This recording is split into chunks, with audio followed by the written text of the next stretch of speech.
Did you ever think you would make it? I feel I'm so close I could taste sweet victory. I know this life meant for me. Yeah, why would you bet on Goliath when we got Bet David? Valuetainment, giving values contagious. This world of entrepreneurs, we get no value to haters. How they run, homie, look what I become. I'm the one. Rob, what episode? This is 427. This is 427. You just heard Rob say it, episode 427. Cobra. By the way, I saw a video that you guys got to see. And Rob, I'm going to text you this story. It's NBC saying the fact that YouTube has now become a right-wing Christian commentary channel. Have you seen this article? No. I'll send it to you guys. We'll comment on that. But a lot of weird things going on. Stephen Baldwin said something that has to do with November, and he got biblical. You guys got to see this video. This is the brother of the what do you call it? The Alec Baldwin. Alec Baldwin. What's his name? Hey, Mr. B, how you doing? Alec Baldwin. MSNBC analysts suggest black voters shifting to Trump because of disinformation. Okay, so that's another story we got to cover. Bannon predicts Trump will be sentenced to years in prison. And at the same time, Mediaite story comes out saying not at all what Bannon was hoping for. Ex-Trump advisor will reportedly serve prison sentence alongside violent criminals and may end up at Rikers, which is ridiculous. But anyways, we'll talk about that. Netanyahu slams Joe Biden for withholding large bombs from Israel. You'll see the video. He was pretty passionate. Average American, if you're watching this, do you agree with this analysis? Average American feels at least 10 years older than they actually are, and all blame the same day today annoyance. We'll talk about that. Kansas, the state Kansas, sues Pfizer over misrepresentations and adverse events of COVID-19 vaccine. Wait till you see what the lawyer has to say about this. I mean, it's a very interesting angle they're taking. We'll talk about that here in a moment. Gavin Newsom, he wants to win you over, folks. This is actually pretty good policy. You ready for this? Gavin Newsom wants to take smartphones out of schools. Yes, Gavin Newsom from California wants to take smartphones out of schools. J-Lo, article came out, Wall Street Journal. This was supposed to be J-Lo's year. What happened? NVIDIA is officially the world's most valuable company, passing Microsoft. Luxury real estate world rocked by rape allegations. We didn't cover it last time. We're going to get into it right off the bat. Money can't buy happiness, says CNBC. It's actually the other way around. Happy people are more successful in life, experts say. Kevin O'Leary explains why restaurants are shuttering across America and why more will follow. More retirees consider returning to work as high inflation squeezes. Boeing CEO apologizes in his own way after revealing how much money he made. Maybe he didn't want to reveal it. Maybe somebody else got him to reveal his income. But he apologized to families of crash victims at Senate hearing. Pay TV is in so much trouble that even its one bright spot is dimming. There's a bunch of Newsmax lost $42 million. Do they need to go IPO? We'll talk about that. Streaming top and broadcast, cable viewership by double digits in May. We'll talk about that. Fauci's on a legacy tour. I don't understand why they're not grateful for such a fantastic job we did. Terribly frustrating. Americans don't appreciate how I managed COVID-19, says Mr. Fauci. And anyway, so that's that part. New York Times bestseller list. Tom's got some thoughts on it because he used to have a publisher. For a matter of fact, he published my first book, I think, if I'm not mistaken, Doing the Impossible. Yes. People are delaying buying new cars, creating a deflationary spiral. That's bad news for the auto industry. Now, again, and then I got a clip from Rosie O'Donnell where one of his girl's daughters we have to get these. I'm trying to improve any. Be pronoun specific. He, they, she, her daughter came out and said that gender and its infant. You just have to watch this clip. Vinny just showed it to me. It's very, very entertaining to see this clip. People are being so confused. Parents are not confused. A lot of weird things going on. However, here's what's happening. One of my favorite holidays of the year is around the corner, 4th of July. And we've been working on this merch drop for a while. A lot of you have been asking about, Pat, I want a USA flag. I want an American flag. I want something with valuetainment that's the American flag to represent for 4th of July. And at the same time, I want there to say future looks bright. I want it to be VT gear. Can we get some? So today we're giving it to you to purchase so you can wear this gear during 4th of July, which is, a week and a half away. So if you order, these are limited supplies. So let me tell you what we got here. We got this Valuetainment hat with the American flag and Future Looks Bright on the side, which is here for you to order. We got this other one, the navy blue with the red Valuetainment logo, Future Looks Bright, and American flag on the side. And this is so far right now Vinny's favorite. This is Chris's favorite, and this is Tom's favorite. For golfers, Tom likes this one. But this one right here says USA. This is, I think it's a USA for those who love America, flag on the side. Future looks bright here. And then we got these shirts here as well. Okay, if you look at the screen there with the material, you got to feel the material, incredible material. Valuetainment with the U.S. flag. If you're somebody that loves America, and you love Valuetainment, you love the representation that we have on what we talk about, and you want to walk around, because nowadays people are stopping each other. People are stopping each other, say, you're a Valuetainer, I'm also a Valuetainer, I watch this, I watch that. And you're kind of finding, it's almost like you know what it's like? You know how back in the days, there were certain tattoos people had to be able to know you're also part of that community. I am as well. There's certain gangs and communities that had this for a long time. This is one way where you see somebody with a Valuetainment hat, you don't have to say anything to the other person. You know what they stand for, and they know what you stand for. And it's a very unique connection that takes place. And I get these DMs all the time, and Manex all the time, and messages all the time. So, limited supply. The last time we did the green hat, people are like, oh, it's not going to sell out, sold out within 90 minutes. This is limited supply. So go place your order. That's the QR code, VTmerch.com. Again, go to VTmerch.com. Place your order for 4th of July gear. Now, anybody places an order over 300, I think we have 10 more seats left to be with us to watch the debate on June 27th. So place an order over 300.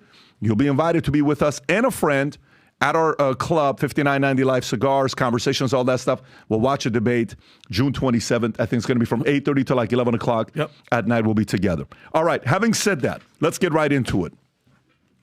First story I want to get into is Kansas sues Pfizer over misrepresentations and adverse events of COVID-19 vaccine. Now, this is not a regular lawyer suing somebody. This is not an independent lawyer suing somebody. This is a state suing Pfizer. Kansas has sued Pfizer for allegedly misleading the public by marketing its COVID-19 vaccine as safe and effective while concealing serious adverse events, including myocarditis, failed pregnancies and deaths. And a 69-page lawsuit claims Pfizer misled the public and concealed critical safety information. The lawsuit filed by Attorney General Chris Kobach asserts Pfizer earned record company revenue of $75 billion over 2 years through these misrepresentations.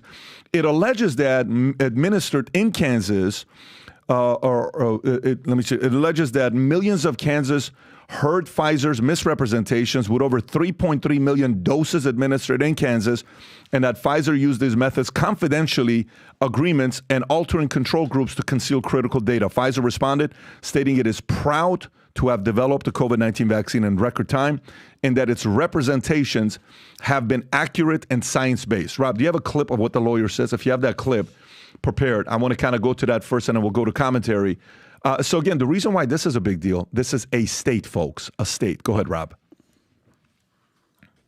Pfizer marketed its vaccine as safe for pregnant women. Rob, can you pause it? Who, this February is of 20. Kansas Attorney General. Go General. up a little bit so I can read it. This is Kansas Attorney General. Go ahead. Pfizer possessed reports for 458 pregnant women who received Pfizer's COVID-19 vaccine during pregnancy. More than half of the pregnant women reported an adverse event, and more than 10% reported a miscarriage, many within days of the vaccination. Pfizer also possessed information from its own October 2020 study on pregnancy in rats, indicating that its COVID-19 vaccine was likely linked to infertility, loss of litters, and stillborn offspring. Number two, safety relating to heart conditions like myocarditis. Pfizer consistently denied any evidence of a connection or safety signal between its COVID-19 vaccine and myocarditis or pericarditis. Indeed, on January 18th, 2023, when asked whether its vaccine caused strokes or myocarditis, Pfizer chairman and CEO Alan Berla stated, quote, "We've not seen a single signal, although we have distributed billions of doses," end quote. A signal that he was referring to as a safety signal, which refers to a negative consequence. However, as Pfizer knew, the United States government, the United States military, foreign governments, and others had found that Pfizer's COVID-19 vaccine caused myocarditis and pericarditis.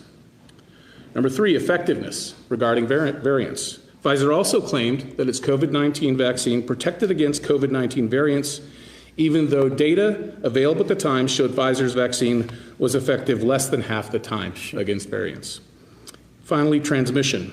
Pfizer urged Americans to get vaccinated in order to protect their loved ones, clearly indicating a claim that Pfizer's COVID-19 vaccination stopped transmission of COVID-19. Pfizer later admitted that it had never even studied transmission of it after its recipients received the vaccine and whether they could say it stopped transmission. After making these misleading statements, Pfizer also engaged in some censorship attempts. Emails reveal that Pfizer officials coordinated with social media platforms to censor any speech critical of Pfizer's COVID-19 vaccine safety and effectiveness. It should also be noted that Pfizer elected not to join the federal government's vaccine development program known as Operation Warp Speed and declined that development funding. When asked about that, Pfizer's CEO, Albert Bourla, said Pfizer did not participation in the program in order to, quote, liberate, end quote, Pfizer's scientists and to avoid government oversight of its vaccine development. He also said, quote, "They want reports. I don't want to have any of that," end quote.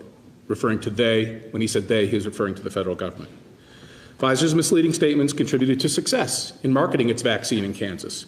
By February of 2024, Pfizer had delivered over 3.3 million doses. Pause it right here. You can pause it right. And by the way, there's a clip I just sent you on the Pfizer CEO saying a couple thoughts. I don't think this was a response. This is something that he did say at an event. But Vinny, thoughts on this here? Well, I got mixed emotions because obviously for all the people that are the pure bloods, I know you're one of them, Pat. It feels great knowing that I didn't give in. I wasn't, they tried to force me to do it to get into comedy clubs and stuff.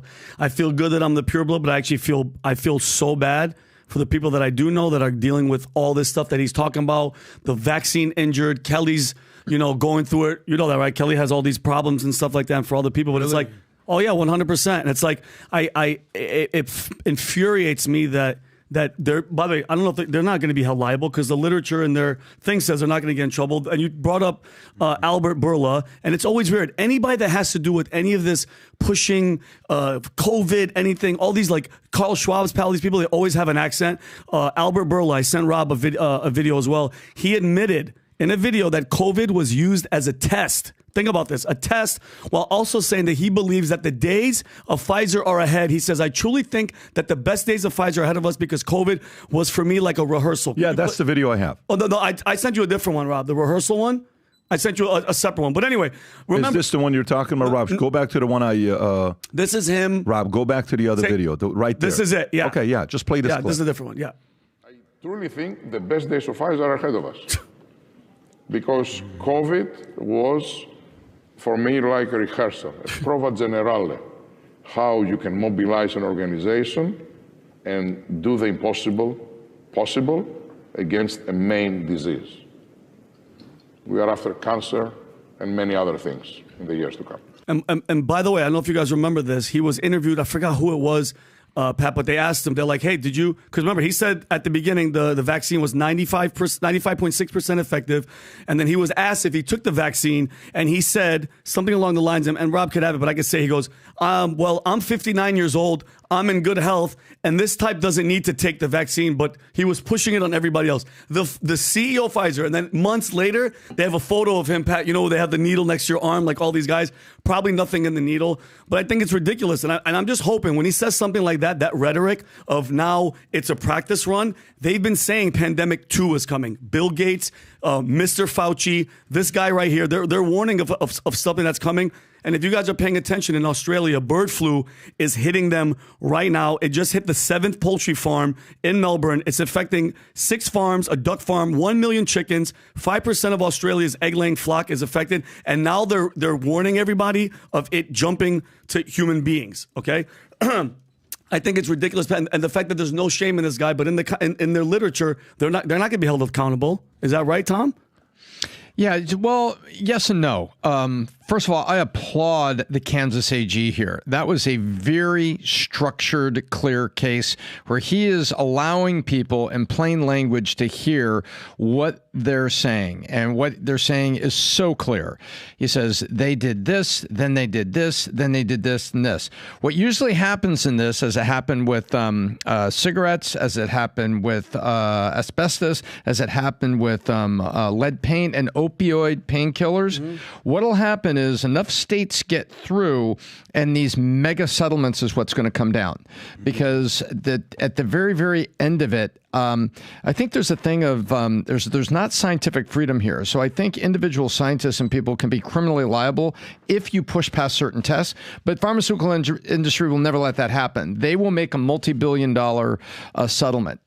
So I think that's where this is going. But I applaud the Kansas AG. This is what Americans need to hear. And if you haven't heard it, listen through it again, step by step. Rob, this is the clip of the CEO. Go ahead and play it. 59 years old, in good health. I'm not working in the front line. So my type is not recommended to get vaccination. So the CEO of the company that got a bunch of people that are not necessarily needed to take the vaccine, but he wanted them to take it and he didn't take it. It's kind of, it's like working at Ford selling expeditions while in the parking lot for employees, you have a Suburban park there, or you got a motorcycle park there. You're like, yeah, I don't need a Ford car. I drive other types of cars. Adam. Well, I remember hearing this guy's name, Albert Bourla, during COVID. Like, how many big pharma, how many CEOs' names do you know of any companies out there in the Fortune 500? I mean, whether it's Warren Buffett or Tim Cook, like Elon Musk, then it stops.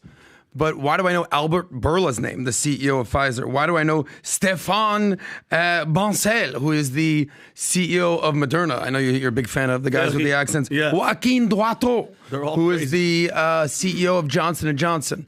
We all know Fauci's name, but I think that, we talk about accountability. There's enough blame to go around. I always say, follow the money. How much money did Big Pharma make? How about during him? COVID? Yeah, him alone. I mean, billions, tens of billions, 100 billion, whatever the number is. Yeah, it's believable. They made so much money. But here's what I'll say. You know how the whole iron triangle, pick two of these three things. Things could be done good, they could be done fast, or they could be done cheap. Right? They could be done with high quality, good. They could be done quickly, fast, or they could be done cost effectively, cheap. Those three. You can only pick two. When COVID came down, we had no clue what was going on. The NBA shut down, league shut down. Rudy Gobert's touching on the mic. We had no clue what was going on. People are getting toilet paper as if this is like the number one essential. Operation Warp Speed came down. And what happened is, whether it's Trump, whether it's Biden, whether it's Fauci, whoever you want, there's enough blame to go around. They did it quickly. They did it cheaply. But they didn't necessarily do it with quality. Pat, how long does it take to get accuracy in testing? Sometimes it takes 10 years. 10 years, something like that. He said it. He was bragging about it. In less than a year. Yeah. I thought the fastest one prior to that, and Rob, you can look this up, was mumps, and it was, 3.5 years? That was the fastest one that had ever been done on a national pandemic level. Not pandemic, but a national bad problem, mumps. I think that was the fastest one to date. Measles, mumps, rubella, we've all gotten those vaccines when we were kids. Yeah. However, my point is this.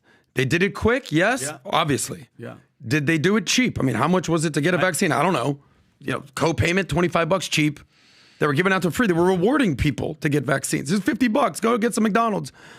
But it was not necessarily done with high quality or efficacy or effectiveness.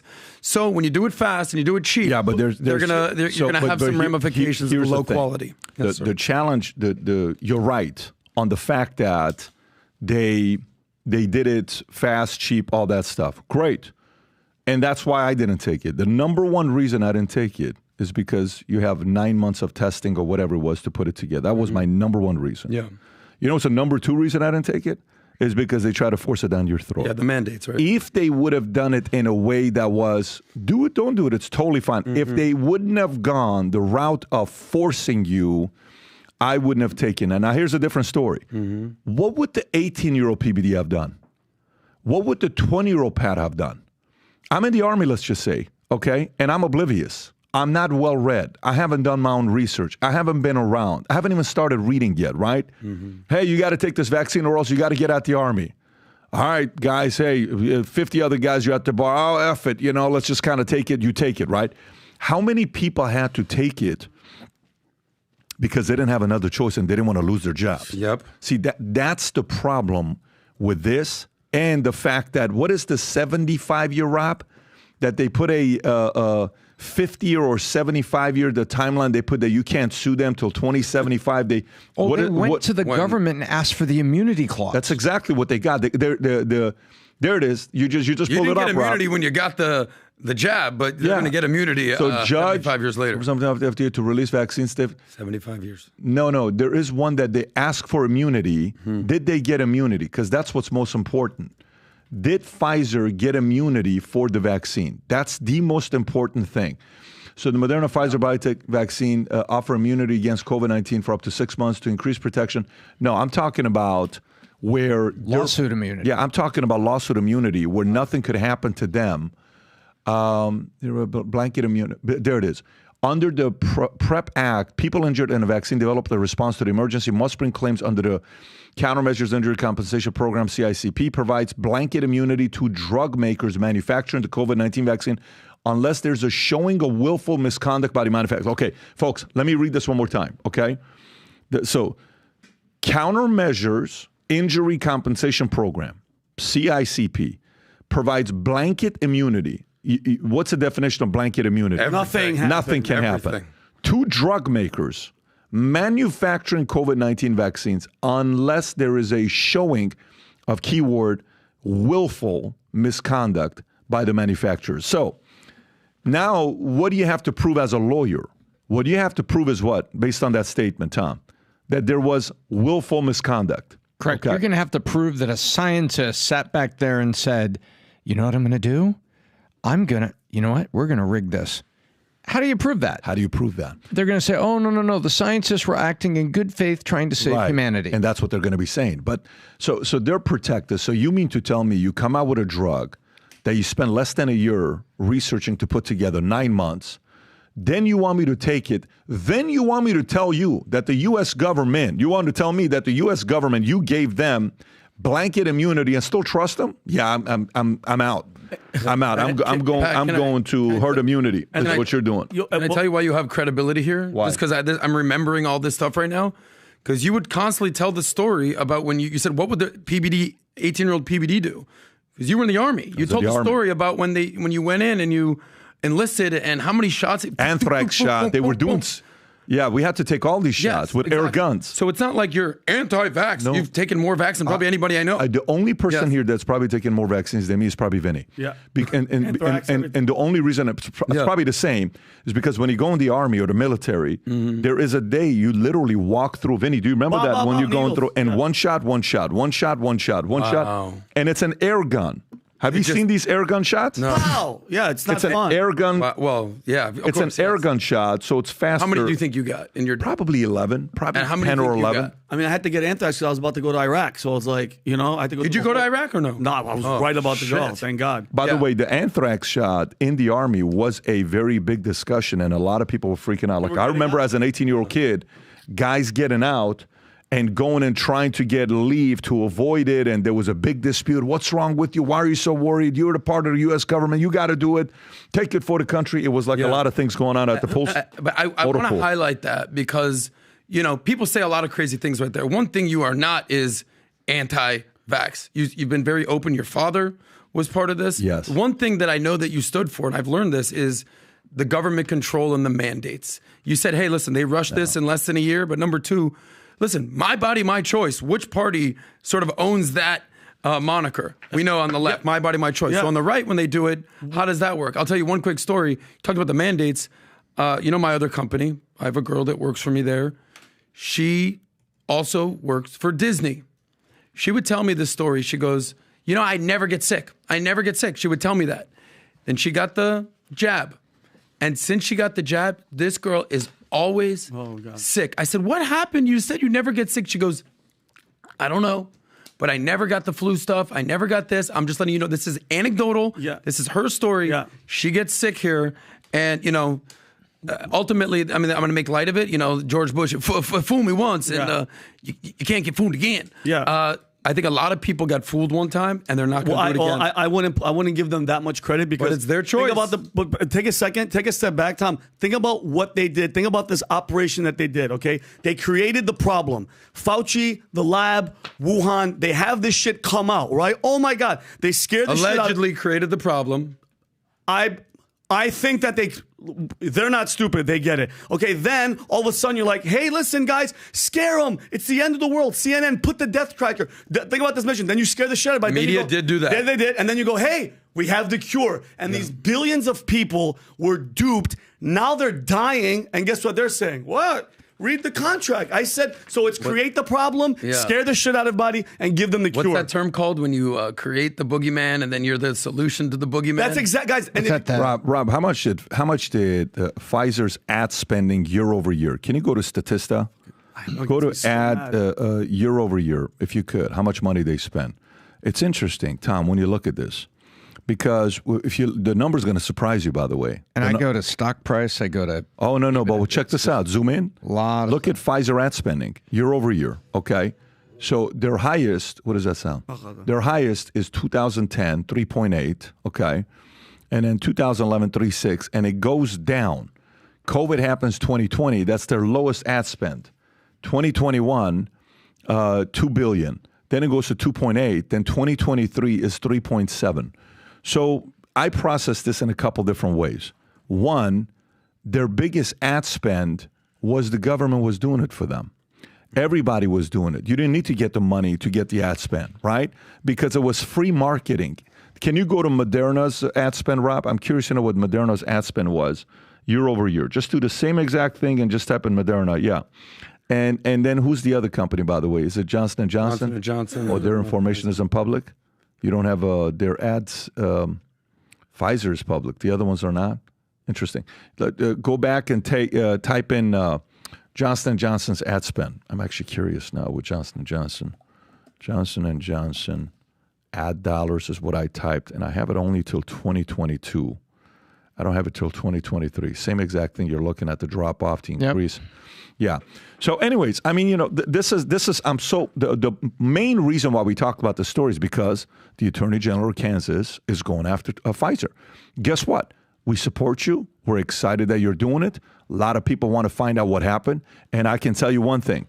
If Kansas makes any progress, be ready for 10 other states to follow Kansas. If Kansas makes any progress. So imagine then Florida joins. Then imagine if, a couple other states, I think Florida's already gone through some kind of a lawsuit, but there's going to be other states joining as well if Kansas makes any progress. Let's go to the next story here. Kevin O'Leary explains why restaurants are shuttering across America and why more will follow. He highlights the U.S. restaurant industry dire situation, noting the U.S. restaurant industry finds itself on a menu with frequent headlines about bankruptcies, layoffs, and closures impacting beloved brands like Red Lobster, Applebee's.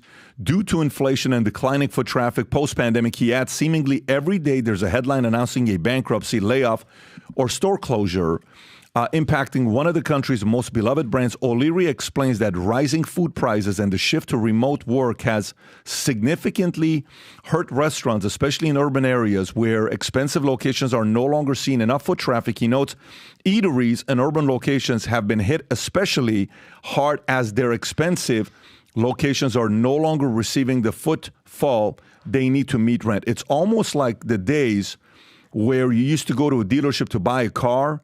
And nowadays, you don't necessarily need to go to a dealership because you do what? You can order a car and it'll come to you. I think Uber Eats has probably played a big role in hurting these guys as well, Tom. But what are your thoughts about the story here? What I thought with this, the restaurant industry is suffering, and he's right. And I'll paint the picture a little bit more broad. He's talking about like the Applebee's location, downtown Dallas, and you don't have as many people in the high rises. It doesn't take much. If your EBITDA is like 15%, let's say you make 15% profit and you suffer like a 20% drop in people coming to the restaurant, you're probably pinched on the edge of that not being a profitable location, in trouble. So yes, remote work and the urban areas are causing some of it.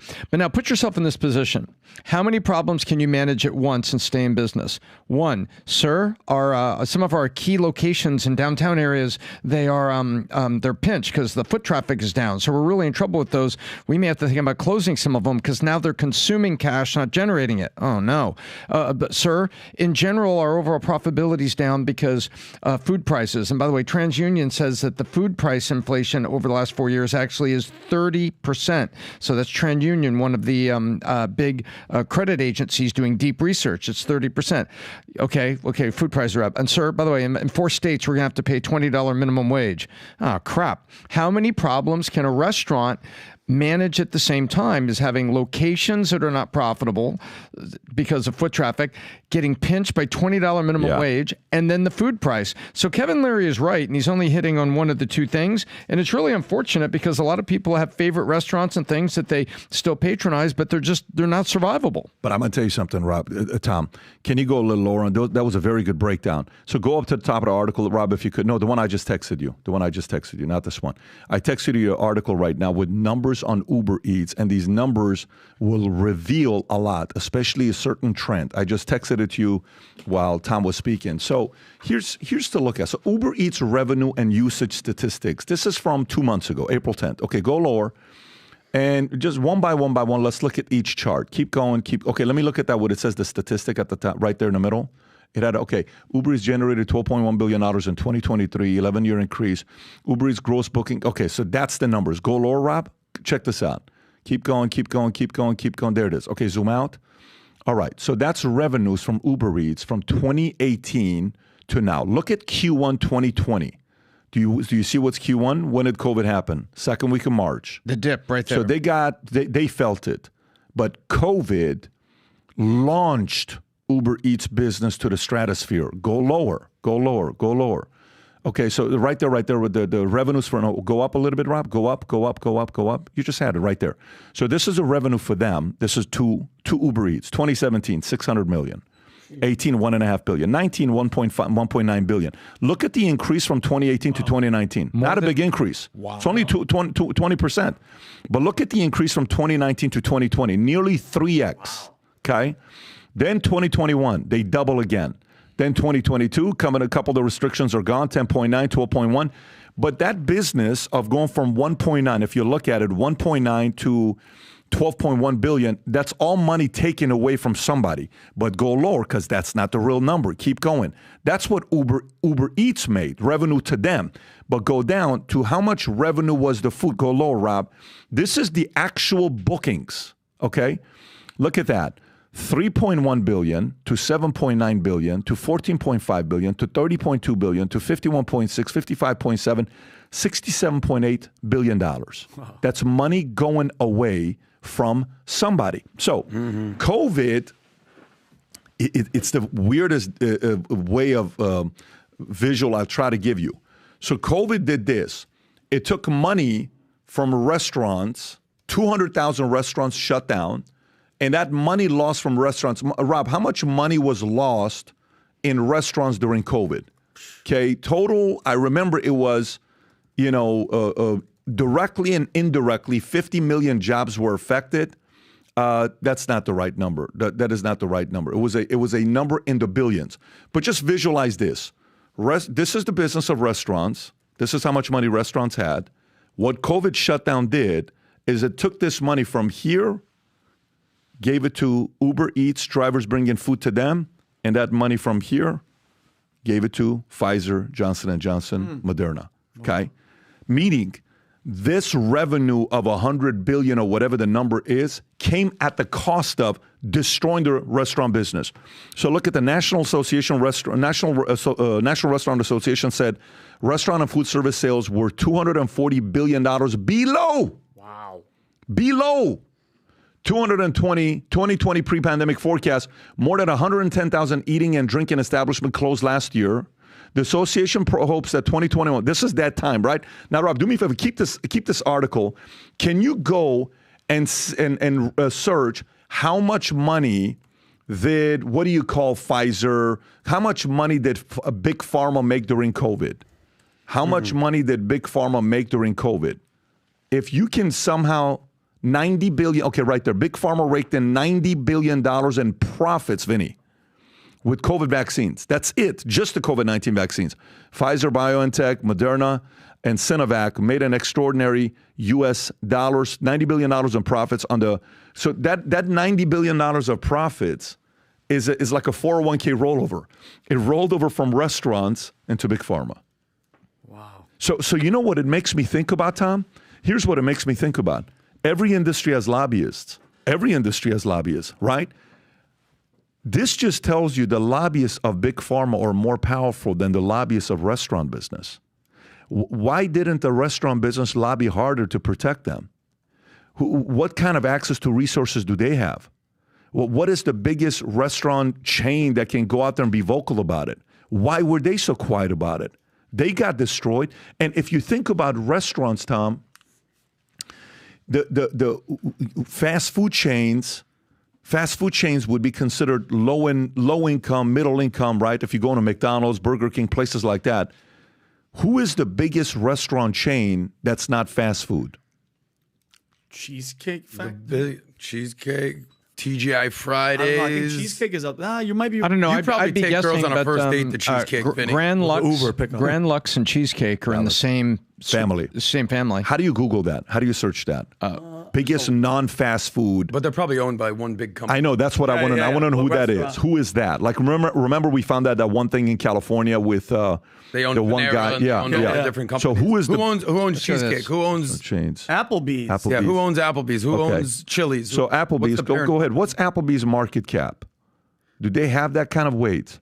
Applebee's market cap. They're eating good in the neighborhood. I know that. No, There it that's is, not a Stein lot. Brands. That's $570 million.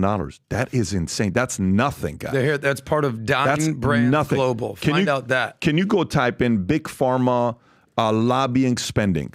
Big Pharma lobbying budget. Okay, it's whatever it is. Let's just see what numbers comes up. All right, let's see what this is. Can you zoom in, Rob? What does it say? Pharmaceuticals right there. It's what, 300 and so what? So What's what the number there, Rob? So check this out. 378.59. What Applebee's does in revenue, go back, what Applebee's does in revenue, okay, which is what? $570 million, okay? Today, that's their market cap. They only spend $200 million less than what their revenue is just in lobbying. You're not going to beat them. So guess what, folks? Here's what we learned. Big Pharma's lobbyists are more powerful than the restaurant industry's lobbyists. Wow. And that's how they got destroyed. The greatest 401k rollover, money rolled from 200,000 restaurant owners shutting down into the hands of Big Pharma. There you go. That's one way of looking at it. I'm just purely doing the math, and I'm looking at how this thing took place. But Uber Eats capitalized. Uber took a big share from a lot of these restaurants on the backs of a lot of bad policies. I have some commentary here, but more from a macro perspective, not necessarily just the food industry, because I like how you kind of broke it down, whether it's Uber, whether it's these restaurants, whatever it is. But from a macro perspective, and then to kind of filter it down to a personal perspective, this is just Darwinism. This is just survival of the fittest. Can you adapt? What do I mean?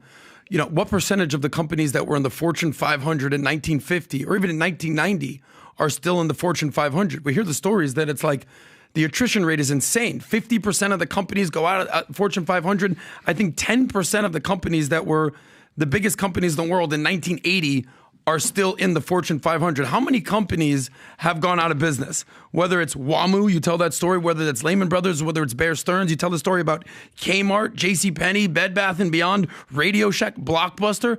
These were the biggest companies in the world. WeWork, 2 years ago, what was it? Silicon Valley Bank and Signature Bank. if you can't adapt and change with the times and you make poor decisions and you go on offense and you don't play defense, i.e., paying for lobbying, you could potentially go out of business. And I'll bring it to what PBD always says: outwork, out-improve, out-strategize, and then what's the last thing, PBD? Outlast. Outlast. If you don't do all those four things, you're not going to outlast the market. But I'm telling, very good point. When go ahead, Tom. I don't disagree with your concept, but I think in this case, it wasn't survival of the fittest.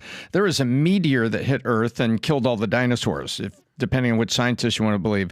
A meteor hit the industry and killed these restaurants, and the is what happened. COVID happened. They were forced to close, and all of a sudden they're only making food delivered by Uber Eats, and they don't get beverage. They don't get beverage. They don't get bar tab. They don't get all those other things, and all those other people that worked at the restaurant that were delivering the food.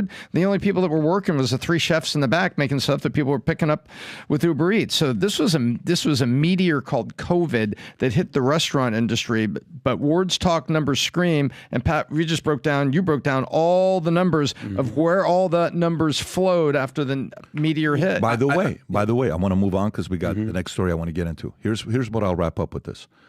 I hope the folks in the restaurant business pay very close attention. When I was first coming up, and I'm like, I don't want to worry about politics because politics is a dirty business. That line, right? Politics is a dirty business. And guess what, folks? If you pay taxes is a form of politics. So you must pay attention to politics. And here's the other thing I learned as well. A quote back in the days, Rob, can you verify who this is? It's either Plato or Socrates.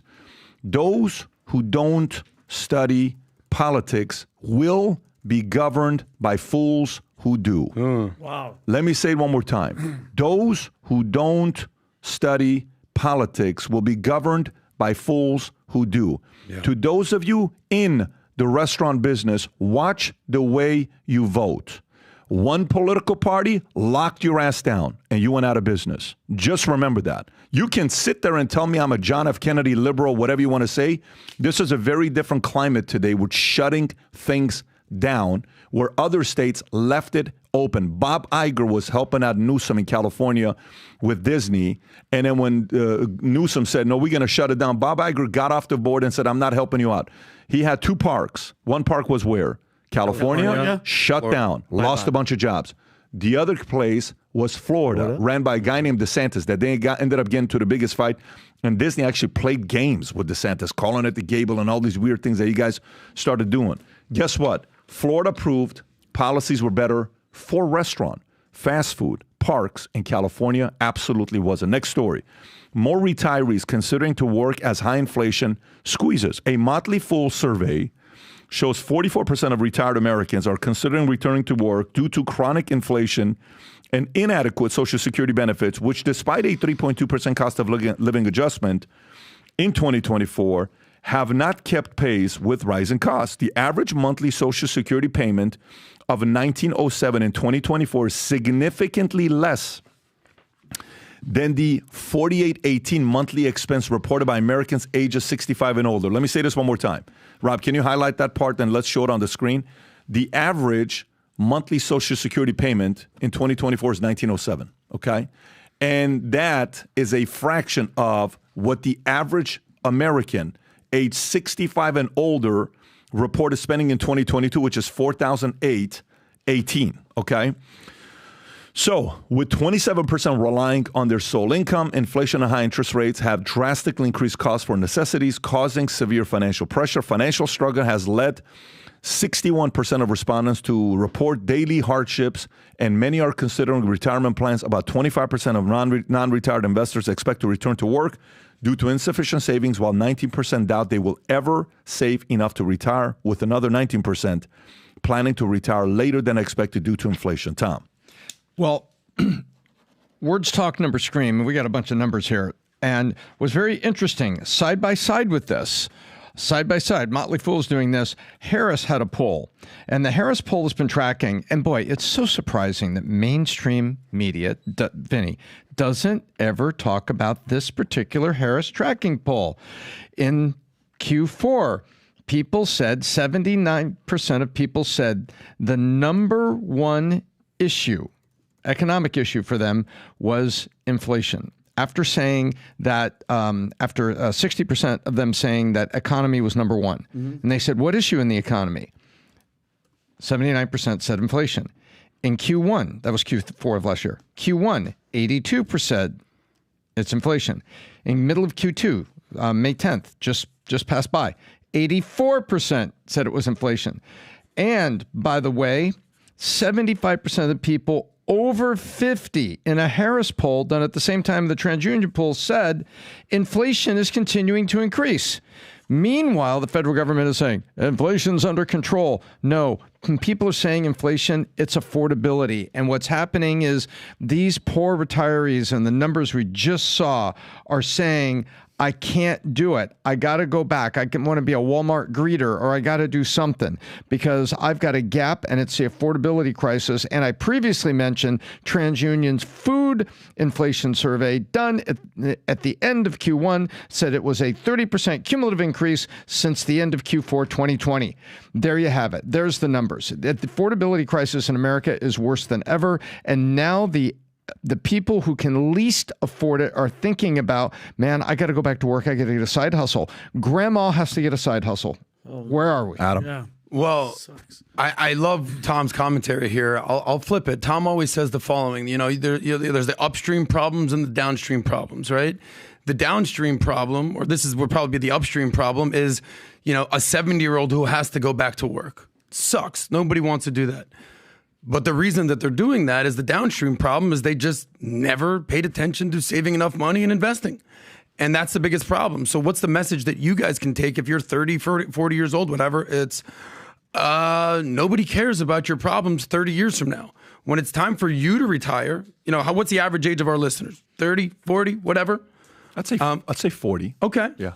Well, respect to you guys. From a fellow 40-year-old, wink, wink. 30 years from now, when you go to retire and you're like, well, inflation in 2024, no one's going to care in 2054.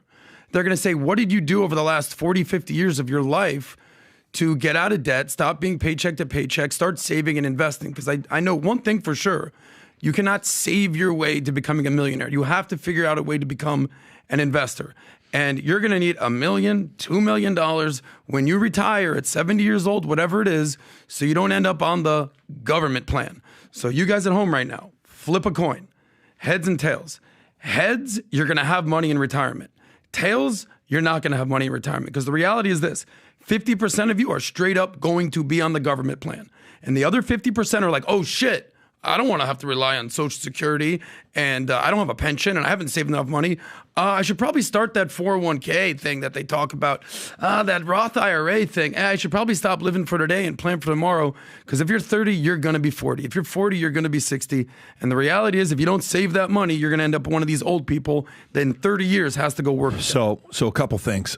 One, we can talk what you should have done, which we have to do that because we have to learn from our parents' mistakes and what they did right, what they didn't do right.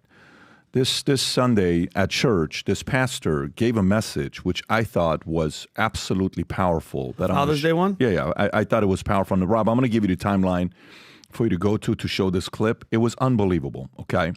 However, so one of the messages that you said that I agree with is the fact that this is what happens when you don't pay attention to money, period. You're going to go through this, okay?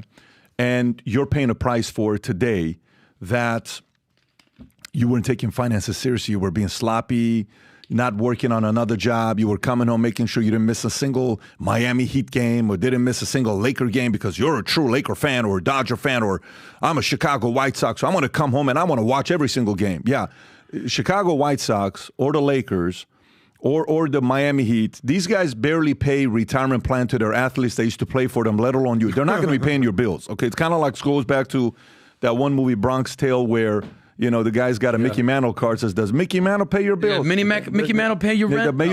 No. Robert De Niro. Number two is the following. And by the way, that reminds me of a concert I went to with Siamak years ago when I had lost my voice. I couldn't speak for 6 months. I did a surgery. Siamak took me to a concert in Newport Beach or somewhere like that, Irvine. And it was by a man named, I believe it was Dariush. And Dariush was one of the best singers. I can listen to his music all freaking day long. I love Dariush. But Dariush doesn't sing happy songs. Dariush sings sad songs. Pat, we all know Dariush. Come on. You know, everyone's a big fan of Dariush. Come on, Pat. Stop it, Pat. You don't got to explain who Dariush is, PBD. You're so we all funny. been to his concert. By the way. Him and Michael Jackson, two biggest performers ever. One of the things Dariush said, by the way, just so you know, he had some issues back in the days, drug stuff like that. He opened up. He is beloved. People love this guy, right? Yeah. And he gets up and he says, I want to apologize to all of you. He wanted to give two advice to everybody. He says, I want to apologize to all of you. He says, I want to apologize for not being invited to your weddings. And they're like, what are you talking about?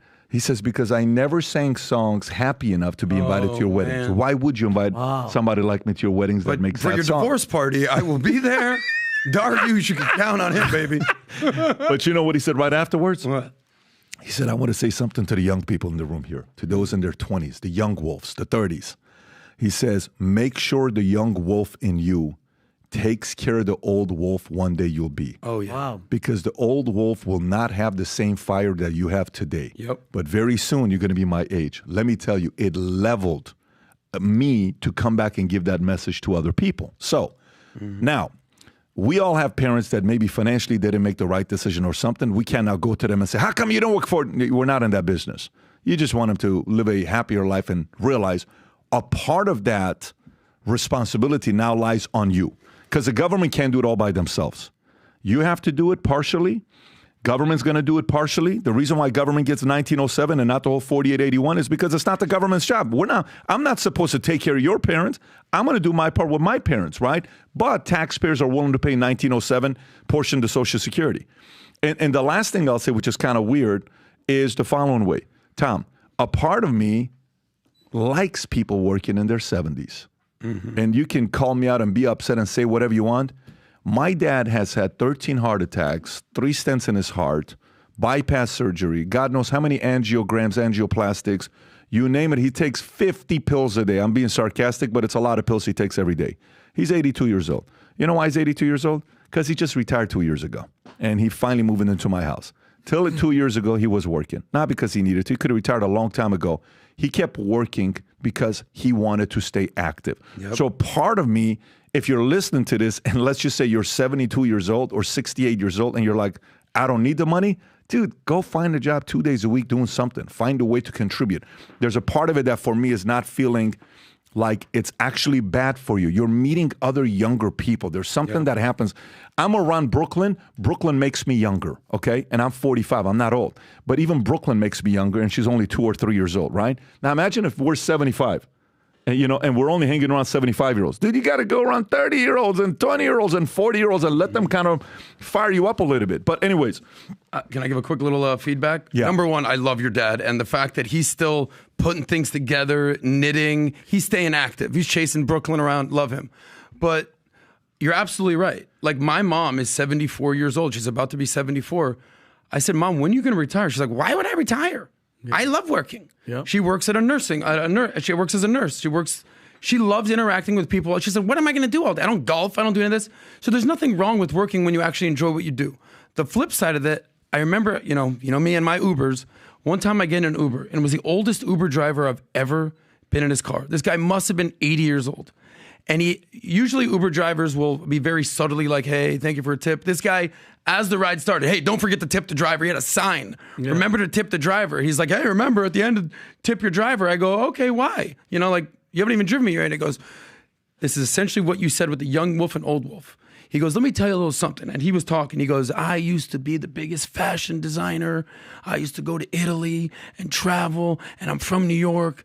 And I got to tell you, honestly, I didn't save any of my money. So now I have to drive Uber. Jeez. So he's not blaming it on inflation. He's saying basically, I lived for today, not for tomorrow. He's 80 years old, sharp, like in a suit. Yeah. And he goes, I don't want to be driving Uber. So I gave him a $20 tip on a $20 ride. But I felt this guy's pain. And a lot of old people are going to feel that. And a lot of people are there. But I want to show you this. So this Sunday, this pastor, Ruben Ramsaran, I've never heard him speak. And he gave this one message. I'm sitting there with the kids, and I think every father needs to hear this message. Every father. Go ahead and play this clip. ceiling as a dad. No, back up. Pause it. I've been thinking and ruminating about. Here we go. That's it right there. Go ahead. About this idea or this concept. And the idea is this, is that your ceiling as a dad will one day become the very floor for your kids. Your ceiling as a dad will one day become the floor that your kids stand on. What does that mean? All of the things that you accomplish, all of the things that you become really good at, all of the things that you still struggle with will be the very foundation that your kids stand on. So of course, we're gonna give good things to our kids one day, but they will also inherit some of our bad habits. They'll also inherit some of our bad thinking. Because I remember this. By the way, he prayed for me once. There was a part of the mass where, like, if anybody needs prayers, come up there, and he put his hand on my shoulder and he prayed for me. This guy's awesome. Ceiling floor. Fathers listening, the example we set today, one day is going to be their standard floor to live on. Good, bad, ugly, lazy, passive, the way we treat our spouse, our kids, people we work with, friends, everybody. They're going to watch to see how you and I are, and one day that'll be the standard they'll raise up. I'm a byproduct of this. My dad set the ceiling. The most annoying thing my dad ever did with me. That was the best thing he ever did with me. You ready for this? I've never met a man in my life who's done this. Never. When I tell you I've never met a man, Vinny, I've never met a man in my life that's done this. Last year, first week of this year, we were having this meeting, and I'm telling everybody about the values and principles, our BHAGs, everything at the Valuetainment Group. Mm-hmm. And if you remember, one of the 12 principles we talked about was the what? Do your best to be part of the one club. Mm-hmm. And what's the one club? You only need to be told once, and you do it. The job gets done. We have a lot of 7s. We have a lot of 5s. We have a lot of 3s. We have a lot of 2s. Every great organization is ran by a very, very, very, very small percentage of people that are part of the one club. What is the most annoying thing about my dad? My dad's never said anything that he was going to do that I had to remind him of. Did you hear what I just said? Never. Vinny Maracatu Chagalelevia. Well, not one time. Not one time. He has never, ever said he's going to do something for me that I had to remind him of. How the hell do you do that? First of all, that's the ceiling. He went and he became my floor. So guess what was our culture in the insurance company we ran? If we made a promise, we're doing it. Yep. If we said we're doing this, we're doing it. Now, if we said we made a promise and a guy does criminal activity, you changed it. We didn't do that. Yeah. Then we have to change it. If you did fraudulent stuff or compliance stuff and you're trying kind of making, that's a different story. But that was what? That was the example he set. And then here you are, a kid, that you're him, and he says, you said you're going to do it. How come you haven't done it yet? It was the most annoying thing he would tell you. How many times do I have to ask you? Mm-hmm. That's a common phrase. Because he was teaching to be part of the one club, right? I can tell you 50 different things. But I saw this message on Sunday, and all I thought about the guy sitting next to me with the grandkids and everybody is my dad. The fact that he set that example for others. Fathers, you are so important, I can't even describe it to you. The other day, Tom and I were having lunch with a couple of people. Not even the other day. Yesterday, we're having lunch at the house. I think yesterday or 2 days ago. I think 2 days ago, we're having lunch at the house. It's me, you, RJ, and another fella. And I said, Tom's one of the best dads I've met in my life as well. We can be anywhere in the world. He's calling his girls to pray with him before he goes to sleep. He calls and has a conversation with them individually. Vinny, he's never missed a mark. It doesn't matter where we are. He's never forgot to make that call, ever. I have. He never. Tom has never forgotten to make the call to call his girls. Say, how was your day? What happens? Let's pray. Goes to sleep. That is an example he's setting for his girls to follow, that maybe one day when you're looking for a man, I would like you to aspire to want to have a man that treats your kids the way I'm treating you one day. His girls, for the rest of their lives, are going to look for a man that has a standard like that, right? Tom, what are your thoughts about this whole message the pastor gave about ceiling and floor? He's absolutely correct. And it doesn't matter where you are. You can reset tomorrow's floor with today's ceiling. You can reset it. There are tremendous stories out there and biographies that I've read of historical people, but I think the current ones are really inspiring to me. Warwick Dunn's story is inspiring to me, about, his grandmother and the things that were there and how he rebuilt what was going to be the ceiling of his life from a really tough floor from where he came from. And this is true, but it takes two things: intention and discipline. You have to be intentional about what you do every day. It doesn't just happen. It's not luck. You have to be very intentional what you're going to do, and you have to have the discipline to keep doing it. It's the same things that go with the diet, that goes with exercise, it goes with personal habits. You got to be intentional about it and then have discipline about it. But this guy's right. And I encourage everybody can we put the link in the comments and people can go watch the whole message from this guy? I think it is one of the most apropos Father's Day messages that you could hit. But I would say this way, it's a great father's vision message for every day. Yeah. Sometimes when you give this message, people will say, well, that's why I'm who I am. I didn't have a good example. Okay, and that's also the flip side of the coin. That's the excuse to keep standing on a broken floor. That's right. You're like, well, that's why I'm doing, because I didn't have the father you had, or I didn't have the mother you had. There's a lot of other things I can say about our family that I'm not going to get into. I'm giving you the good of my dad is what I'm talking, because I want to applaud this man because it's changed my life. We all have different issues, but I think at the end of the day, it also eventually at one point, if you're saying, well, I didn't have that, well, you become that. You become the new standard to set for many, many years to come. Years ago, I read a book called 10 Generational Curses. And I don't even like that phrase, generational curses. But I read this book, and it talked about how, adultery gets taught. Okay. What was the other ones? Gambling, taught. Then it was alcohol. Being an alcoholic is a curse that passes down. Everybody's an alcoholic. And, small thinking, financial issues. That's the other one right there. That was the bottom right one. The 10 curses that block the blessing. That was the book I read a long time ago.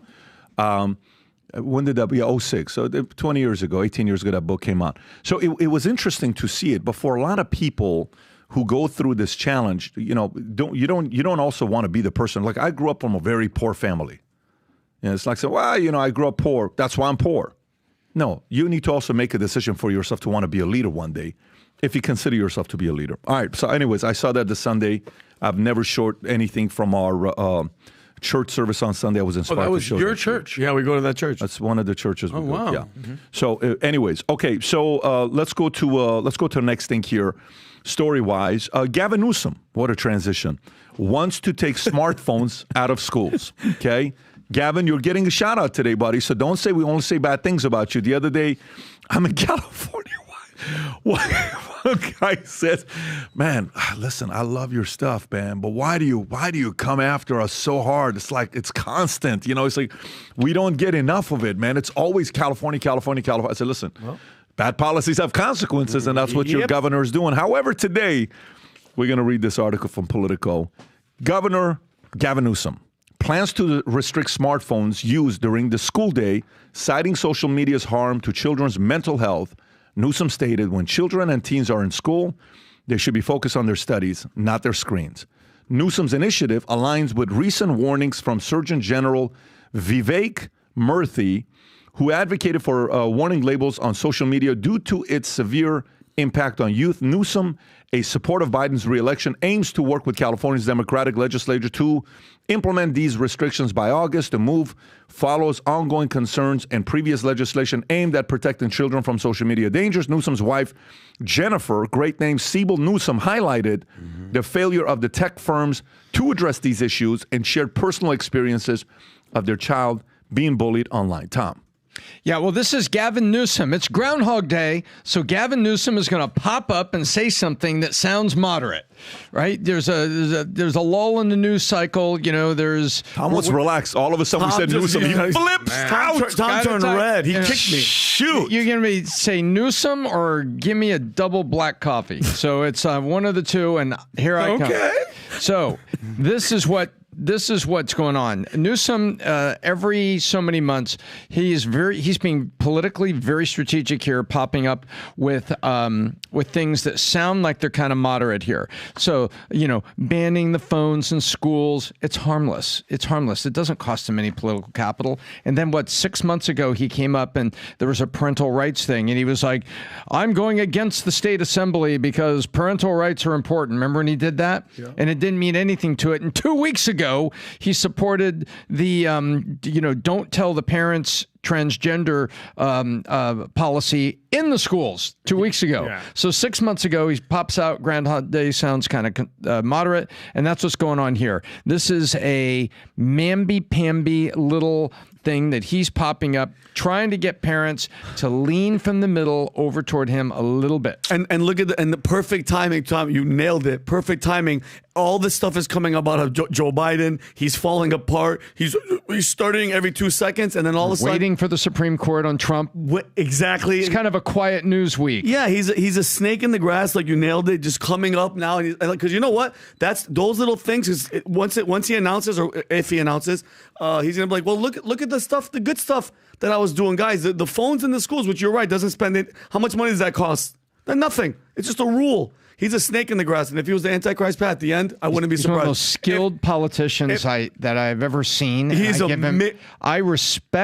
I really respect. You can respect an enemy for their capabilities. Yeah, you can respect it. I respect Newsom, and he is so clever. Oh, and Tom, I'm not even joking. If he announces and he becomes a president, I wouldn't be surprised if he's on the podium and he just rips off his mask and he is the devil, and I'd be like, oh yeah, we knew that. Adam, where you at? Talk about the least surprising mask ever. Yeah. Guys, can we just take a second and give a little credit when someone makes a smart decision? Adam, come on. Vinny, I know that the second you hear his name, you're like, oh, hey, Biden's jumping out of the race and Gavin's declaring. Dude, Adam, never done that. Adam, you're getting more excited than I've ever been. For those of you listening at home, you're witnessing a relapse. Go ahead, Adam. This is Comedy Hour. Tom Ellsworth. Get your tickets now for free. Go ahead. Starring you, dude. Starring you. These guys you guys lived in California. I know when and we left. We left. Holy Princess shit. and the Relapse. Here we go. Episode 6. Make your point, Adam. Go ahead, say it. Spit it out. Guys, I'm going to interrupt you guys every single time you talk now. Just go. The rest of the episode. Promise. Okay, go. I know that you guys get that would literally. Be fine with me. Do that. This is Tom's Comedy Hour. I know that you guys get emotionally triggered when you hear Gavin Newsom's name. Yeah. And rightfully so sometimes. But without speculating, this is because he's running for president. How about the fact that he's actually the governor? He's going to be the governor of California until 2027, after the recall, the re-election in 2021. This is something that Ron DeSantis has basically been advocating, keeping the kids out of school, keeping the phones out of school, banning social media from these phones. By the way, this is a bold move. Silicon Valley, all the big tech companies are in his state. You think they're happy about this? No. But he's actually taking care of what needs to be done to take care of the kids. So let's give a little credit where credit's due. I know that there's some Democrat people in the audience that are like, yeah, okay, give the guy a little credit. But here's the deal. He's focusing on studies over kids being on their screens. He's focusing on kids actually being able to socialize rather than being on social media. And he's enabling kids to actually live in real life than on their phones. So let's give the guy a little bit of credit for a good policy. Let me give my response, and we'll go to the next story. I don't want to put a lot of time on this because California fires Tom up, and Tom's getting angry right now. When Tom starts saying princess, he's pissed off. All right. So here's what I'll say. Okay, let me read a part of what he said. So he's doing this for what? What's the part of it that he's doing? He said he's doing this because children's mental health. When children and teens are in school, they should be focused on their studies, not their screens. Okay, let me change one word. Ready? When children and teens, Governor Gavin Newsom, are in school, they should be focused on their studies, not their genders. Yes, that's true. How about that? Okay. Yeah. So now if you're taking smartphones out of schools, fantastic. Let's take pride flags out of schools. Why should they be worried about their sexes and genders and any of that stuff? Why should you confuse them? If you're so worried about social media's consequences on kids with smartphones, how worried are you about the agenda of LGBTQ on kids at a young age? Not adults. I didn't say adults. It is what it is.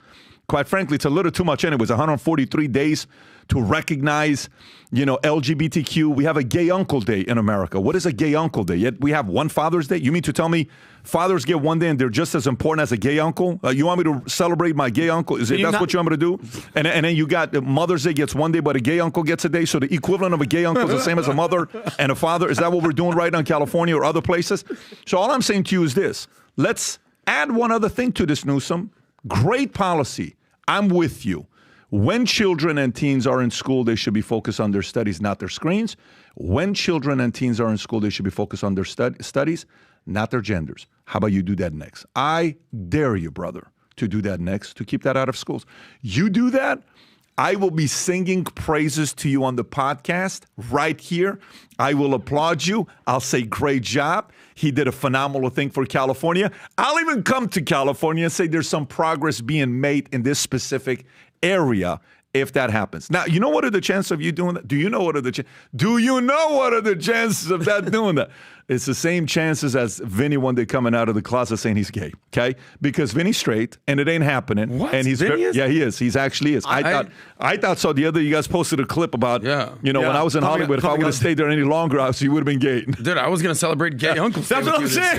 I was just going to say, Jesus. So there you go. So that listen, I gave him credit. I'm just trying to challenge him a little bit more and see what he does with that. All right, let's go to Put that phone down while we're trying to indoctrinate you. Yeah, let's go to the next one here.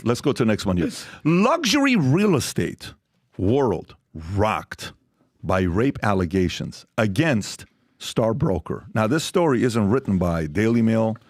This story is not written by some hocus pocus website. This is written by Wall Street Journal. 5 women have accused Oren Alexander, co-founder of luxury real estate brokerage official, of sexual assault or rape, with incidents spanning from high school 20 years ago to as recently as 2020.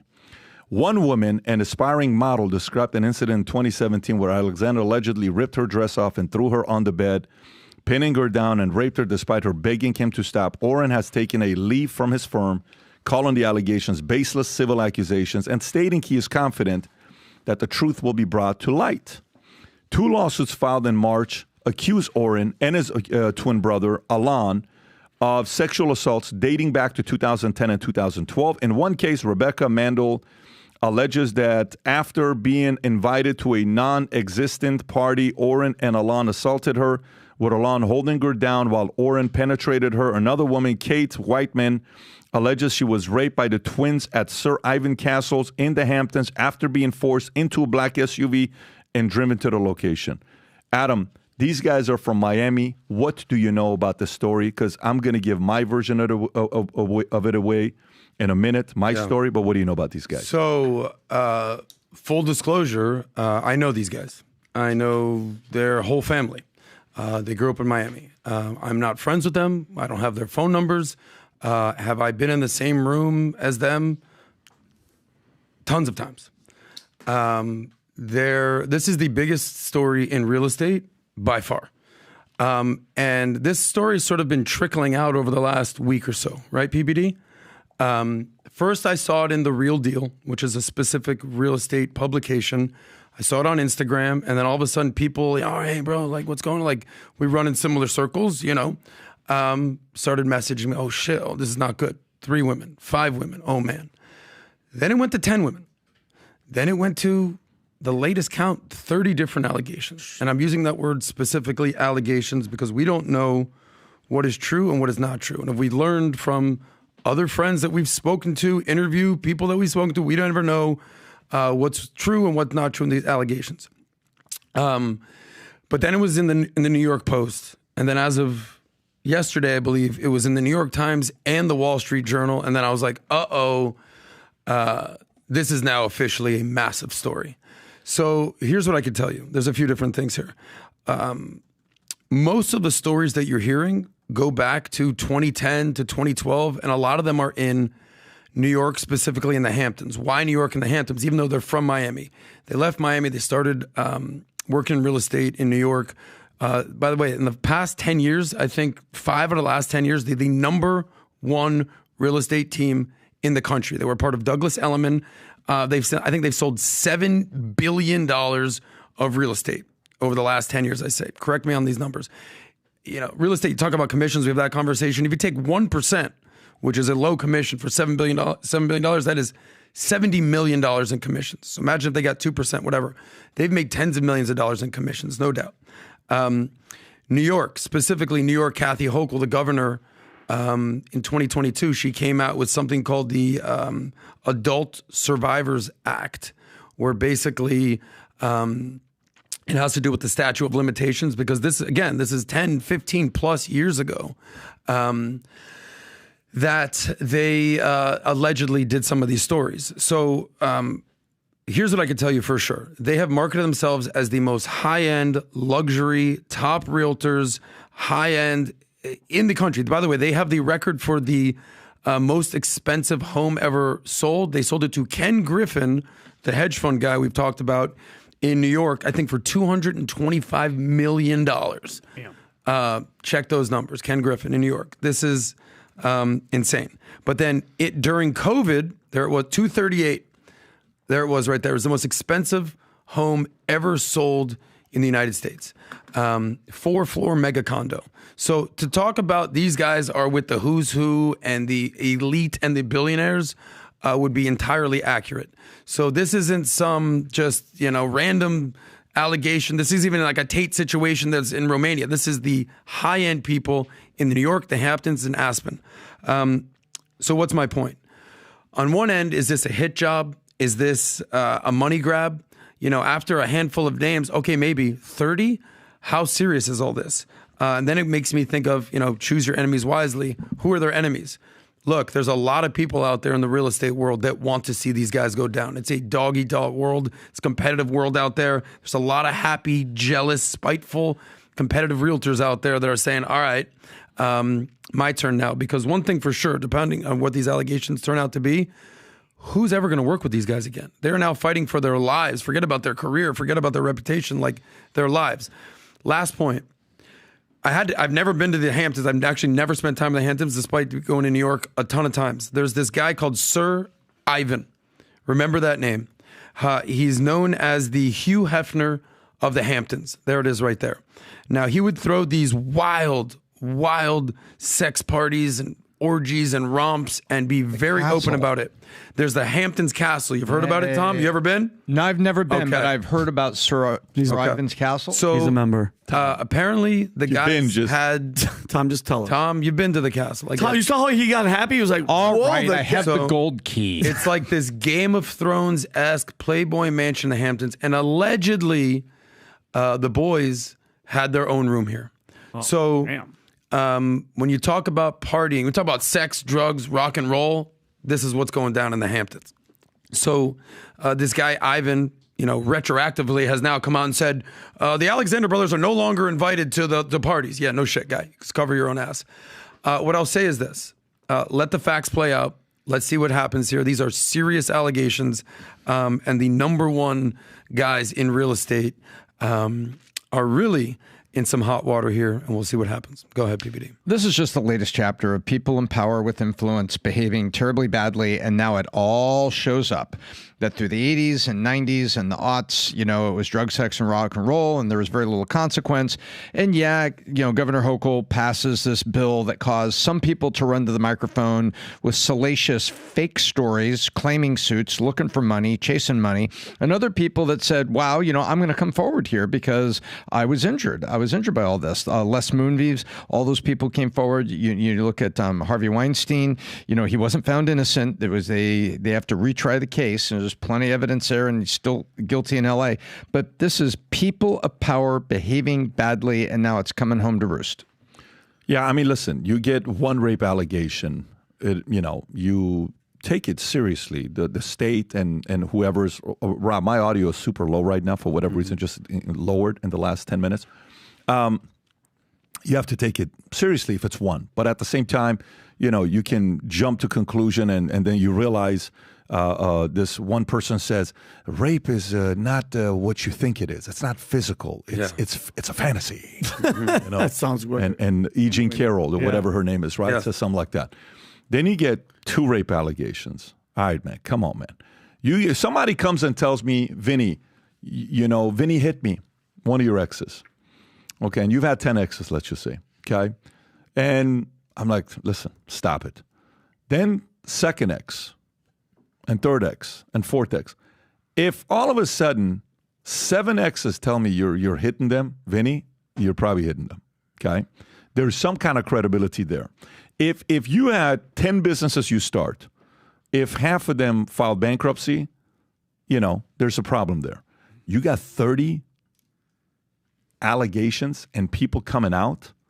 We didn't say anything. I read the story when it was 1. We kind of read it when it was 5. When it was 30, we're like, listen, this is out of control. 3 years ago, this was 3.5 years, 3 years ago. Tom, I think you even remember this. I was looking at this house. Rob, if you can pull up the one I sent you. This is a house I was looking at in Boca. Adam, did I even take you there or no? I didn't go with you, but Okay. I remember. So I looked at this house. This is on Robert Ford. With a mall. with the grass on the roof. Yeah, we went and looked. It was a $25 million house in Boca. And pull up a little bit, Rob, so we can show. That's the house. No, like the picture. So that's the house. We probably looked at this house 6 times, 5-6 times, okay? Real nice place, corner, intercoastal, Boca, the whole 9. Beautiful, nicely built. Guess who was the realtor? Oren Alexander. So he comes in and he has it on the market for, 25. I make an offer for $17 million. Okay. He rebuttals with whatever number that he rebuttals with, $24.5 million. Okay. Here's what I'll give you $24.5 million. Great. I come back and I said, I'm out. They call and they say, no, why is he out? I said, no, I'm out. I'm not playing this game. $500,000. This is not a $25 million house sitting on a third of a lot or whatever the size was. Yeah. Fast forward. I meet another person who's a realtor in Florida. Her name is Sonata. Sonata's actually been on the podcast She was on the before. podcast in 2021. They're part of the same company. Yeah. These guys were number 1. I think Sonata's number 3 or number 5 in the country. Phenomenal what she does. She used to work for Trump for 5 years. VP of marketing or VP of something. She was a I don't know, but I love her. Yeah. I know she looks if you see her, you she's been on NBC. She's been all over the place. Yeah. So anyways, so she said, hey, maybe we work together to try to sell you this house. I said, I'm not going to go that high. The number I'm going to make, I'm not going to sell this house for that much. I said, maybe I'll go to a number. We're having lunch at Luff's. Okay. You're with me at Luff's. Yeah. And it's me, you, Mario, and one other person. I don't remember who the other person was. I walk out, I come out, and I said, look, if they go to this number, I'll do it. Anyways, eventually they play a little bit more games. I'm out again, but this time I'm permanently out. We go to a event in Florida for CART. Don't want to say the name. Yeah. I'm just saying, In I invited Miami. you. We went Miami, together, yeah. you and I. Beautiful home. Everybody's there. It's a small invitation. 10 people are in the room.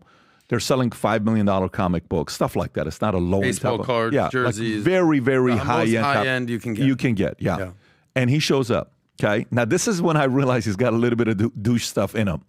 And he comes in, he says, oh, hey, you could have bought that house. We sold it. You could have bought the house. Mm-hmm. I said, yeah, you could have gotten a couple $1 million more than what you sold it for.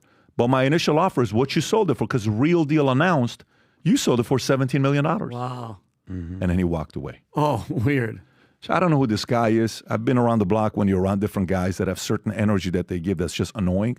Maybe he's just annoying is what he is and super arrogant. I don't know. I've been around guys like that they're competitive. They're good at what they do. And in the real estate world, real estate attracts people like this who do very well. Mm-hmm. In regards to the 30 rape allegations and all that stuff, this is how much I know about it. Yeah. Nothing. Okay. I've never been around these guys outside of those 2 experiences that I had. And even when I walk around and I'm trying to buy a house or a property, I'll typically probe the individual to get to know who they are, what they're all about. Tell me about your family. Tell me what you're doing. Tell me where you're at. Tell me where you're from. What's your story? How did you guys do it?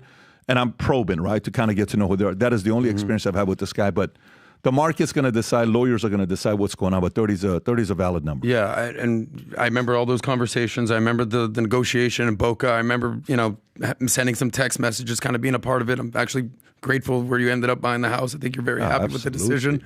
I think that's all that. But this is, I think, a story of your past mistakes can haunt you. What do I mean? I had a conversation yesterday with a very credible source who is very close with these guys, and I would consider myself very close with as well. He said, I could tell you in the last 10 years, I've seen none of this behavior.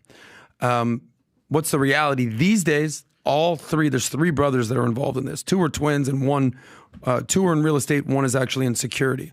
They're all married. One of them has kids. They've all been married since COVID. They made a ton of money since COVID. They're living, I believe, all in Miami at this point. But a lot of their reputation is big ego, narcissist, sort of being douchey. I get that. But just because people don't like you, you don't get along with them, doesn't mean that these allegations remain true. And that's not what you said at all, PBD. I'm just saying, I'm distinguishing between the two. Well, what I've understood is that a lot of these stories stem from this sex party situation at this guy, Sir Ivan's house, mansion, castle in the Hamptons. So he's going to have some explaining to do.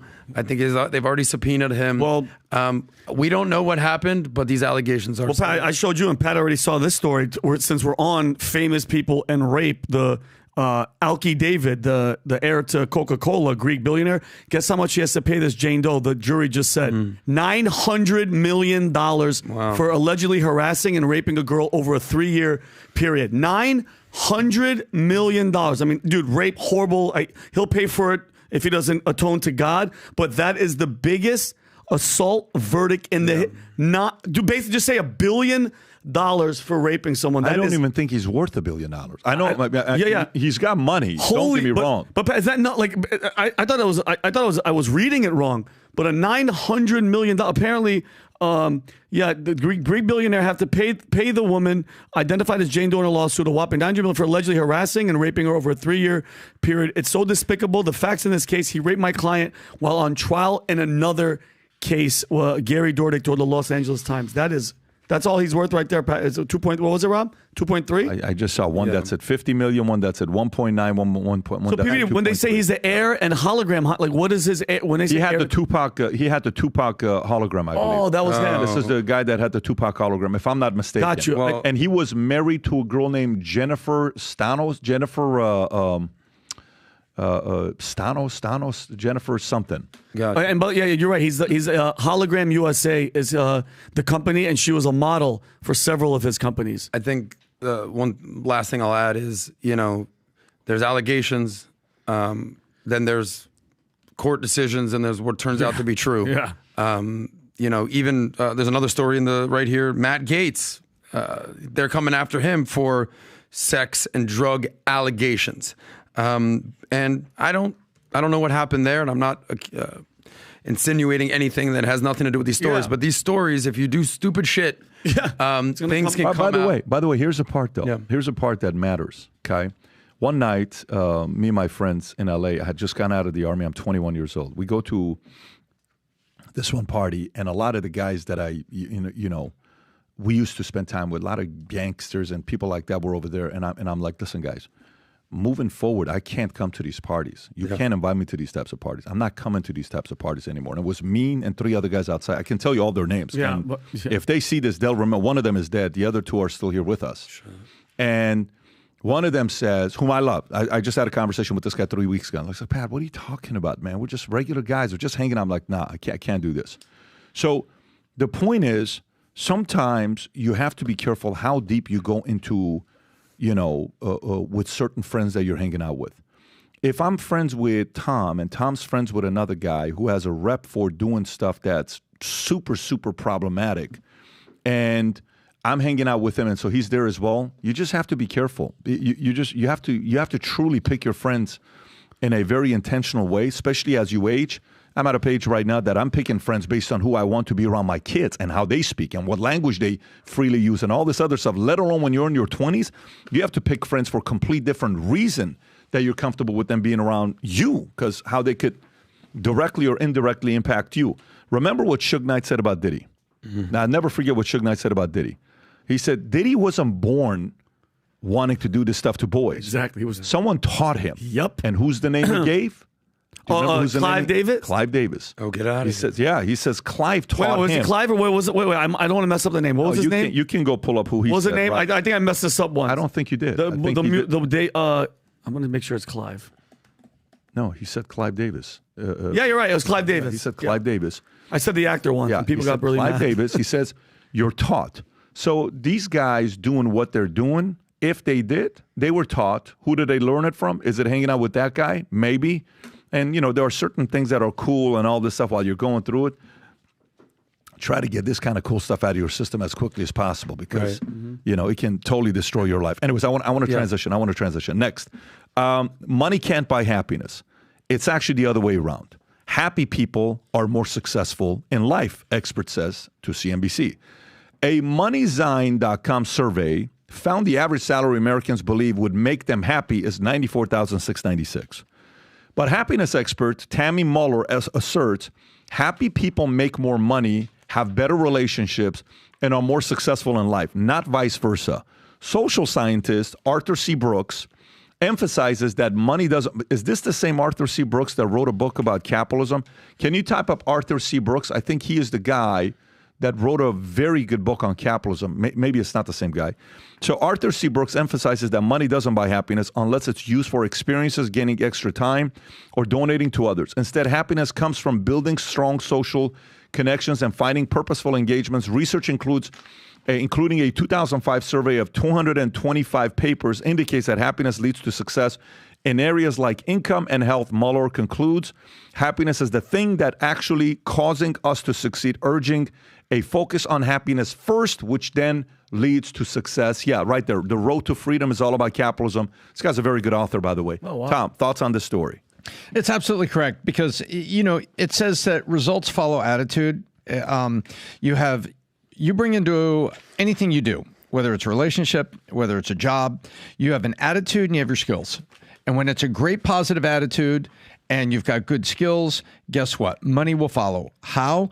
Not billions of dollars, but you're probably going to get a better bonus. You're probably going to focus. You're probably going to be a better guy and better woman and better it to work with. And I think this is absolutely true. What were we talking about just on the other podcast? That poor people take $100,000 and buy a bunch of things that they think will increase their standard of living or their perception about other people. And then the next level people take $100,000 and they invest it. And there you go. Yeah. That's why lottery winners, we've talked about this. Actually, I think we haven't talked about this in probably 2 years, where California studied the first several mega lottery winners, had all that money. 4 years later, they had addictions and there were suicides. So the money didn't buy happiness. It actually isolated them from friends. They quit jobs, lost relationships. It made things worse. This is absolutely correct. The most valuable thing you can do is go back to the principles, and you find them in faith traditions. I find them in the Judeo-Christian Bible, and you find them in great writings, how to win friends and influence people. Who was actually a Christian pastor that wrote that? Norman Vincent Peale. Happiness coming first. No, How to Win Friends and Influence People is Dale Carnegie. Dale Carnegie. Thinking the power of positive thinking. Positive thinking. Yeah. Sorry. Yeah. Backward. Yep. And Trump used to go to his church, but go ahead, keep going. No, but those two. Yeah. So I would say you get your attitude first. You add skills to it. Success will follow. Yep. Yeah, Adam. Yeah. Well, I love this article. You remember the scene in the boiler room when Ben Affleck comes in, he starts talking to all the guys, and he throws his keys to his Ferrari on the floor, and he goes, they say that money can't buy happiness. Look at the smile on my face. Ear to ear, baby. Anyone that says that money can't buy happiness is poor, right? He's used a different line, but exactly. Doesn't effing have any. Yeah. Doesn't have any, exactly. So the reality is he's mostly right. The problem that he had is that he attributed money to happiness to materialism. And there's actually scientific evidence that shows that materialism is fleeting, that it's a sugar high. When you get a new car, when you get a new watch, when you get a new clothes, you feel cool for a minute, but then it's fleeting, and then you want to get something else. You want to get something new. When you get a new Casio gold watch, when you get a new Casio gold watch, it's a big deal. Go ahead, keep going. It's a big deal. But the reality is, money is a tool, it's energy, and it's a medium of exchange that enables you to do what you want to do in your life. It's an enabler, a good kind of enabler. What I love about this article, he talks about money and happiness being used for experiences, gaining extra time, and donating to others. I always talk about, the big three things in life: health, wealth, and happiness. We know what health looks like. We know what wealth looks like. But what does happiness look like? I often say that happiness is having meaning and purpose to your life and not just talking about it being about it, not just saying things, actually doing things. And as you're doing those things and you're accomplishing those things, you know, and you're becoming competent, you develop confidence and you start to say, oh shit, like I'm actually good. I'm happy. I'm working on what I want to do and I'm accomplishing something. That to me is happiness. So does more money enable you to be happier? Yes, because it enables you to have more time on your hands, do what you want to do and spend with the people you love and help the people you love. If it's just about materialism, happiness won't be there for you. Vinny. I agree. I think you know, but there's a flip side to it. The people that never had anything that get the money, then that's a completely different story. Don't you agree? Yeah, like they never had nothing, Pat. Then they get all this money. They're freaking happy. When you have absolutely nothing and then you get it all, I think it's a whole different story. You worked for it, or you were you worked your ass for it, and then you get it, Pat. Then it's a different story. No. If it's a lot of work. And the experience of when a group of people sets their minds on a vision and a prize to go after, and it's so much hard work and it takes years to get it, it's an unbelievable feeling when you experience it, right? To me, it's not about happiness. And you know, back in 2008, when a market crash happened, you know what was the most common word used in book titles? The word happy. Because everybody wanted to be happy. It was the top title of books. Everything was about delivering happiness. Happy this, happy that, happy this. Happiness. Happy days. Everything was about the word happy in movies. Now, man, I'm not trying to be happy. I want to be fulfilled is what I want to be. I want to be in a position where I'm in pursuit of something special to sit there and be proud of the work that I'm doing. Now, personality, there's an attractive personality component where when somebody has an attractive personality, last night we were having a conversation with the kids, and the conversation was about being obnoxious. And he says, you know, we're talking, all the kids are in front of me, Senna, Tico, and Dylan. I said, you can love somebody and not want to be around them because they're purely obnoxious. You don't want to be obnoxious, because if you're obnoxious, you miss out on a lot of opportunities. And a lot of opportunities are simply because people don't want to be around other obnoxious people. Now, you may say, well, that's just the way I am. Great, stay obnoxious, and you're going to be having other obnoxious people around you. If you have somebody that's super grateful, happy, pleasant personality, fun to be around, everybody, there's a lot of opportunities that come that person's way. I used to, in the way you work with when you give leads, like let's just say, you know, I have a client that, you know, wants to roll over $100,000, and I give it to one of my agents. And he's like, yeah, hey, when's the next time you're going to give me a lead? I closed it for you, by the way. I closed it for you. Like he did me a favor. You just made $4,000. Then you give another guy another lead, and he says the following: hey, man, just want to let you know, I never expect any referrals from you because you've done so much for me, and I thank you so much for this referral, okay? Because of that, we were able to help them out. They're very happy. I appreciate the commission. Guess who I want to give more referrals to? The second guy. I mean, it's not even close. So one is entitled, arrogant, I closed it for you. Oh, my God, I would have never made it in life without you, buddy. Like that whole concept, like people want to do that. No, it's the attractive personality. So to me, I don't know if it's really happy people make money. It's a little bit of an attractive personality that, you know, grateful. I would actually replace happy with grateful.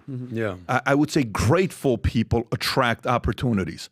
There's something very, you want to do stuff for grateful people. You want to go above and beyond for grateful people. You give a gift to 3 people. One guy says, that's it?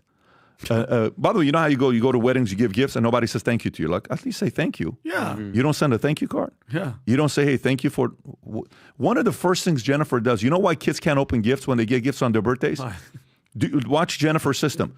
Do you know Jennifer doesn't allow the kids for their birthdays to open their gifts without her being in front of them?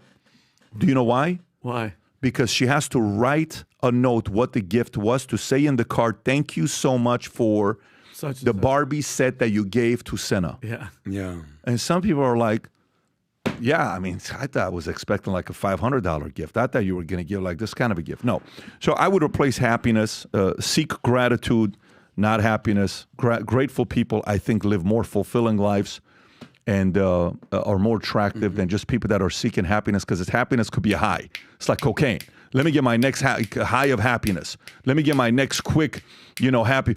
Let me get my next. Oh, man, I'm happy. Oh, I'm not happy. Oh, I'm happy. I'm not. No, it's not healthy for you. Sustainable. Fake dopamine hits. No. By the way, Grateful, gratitude. Yes. Real quick, I remember I used to always have to write thank you notes for a gift. These days, didn't we tell a story about the guy that sent a text message to his grandpa? Like, hey, thanks, grandpa. Did you call your grandfather? What was that story? Yeah. It's like, you're just texting grandpa. It's like, kids are, not as grateful these days. But I'll tell you the one thing that I remember from the Tate interview the second time when we flew to Bucharest and we spoke with Andrew and Tristan, and I think you can appreciate this. He said, the best part about having money? It's remembering when you didn't have any. And being like, dang, you remember when we used to be, like the story you tell about how you used to make your own ghetto-ass lemonade? I remember that. I remember, like, I would do anything for $5 when I was 20, like anything. $20 is $20, right, Vinny? Yeah. But remembering when you were broke is the best reminder of where you are. They say that money exposes or reveals who you really are. If you get money and you're a piece of shit, you're still going to be a piece of shit with money. If you get money and you're actually a good person, you're going to be a good person with money. When Gratitude. Friends from high school, those who were always negative, they're still broke and miserable. Mm-hmm. So I agree. The friends that I had who were always grateful, optimistic, they're very successful today.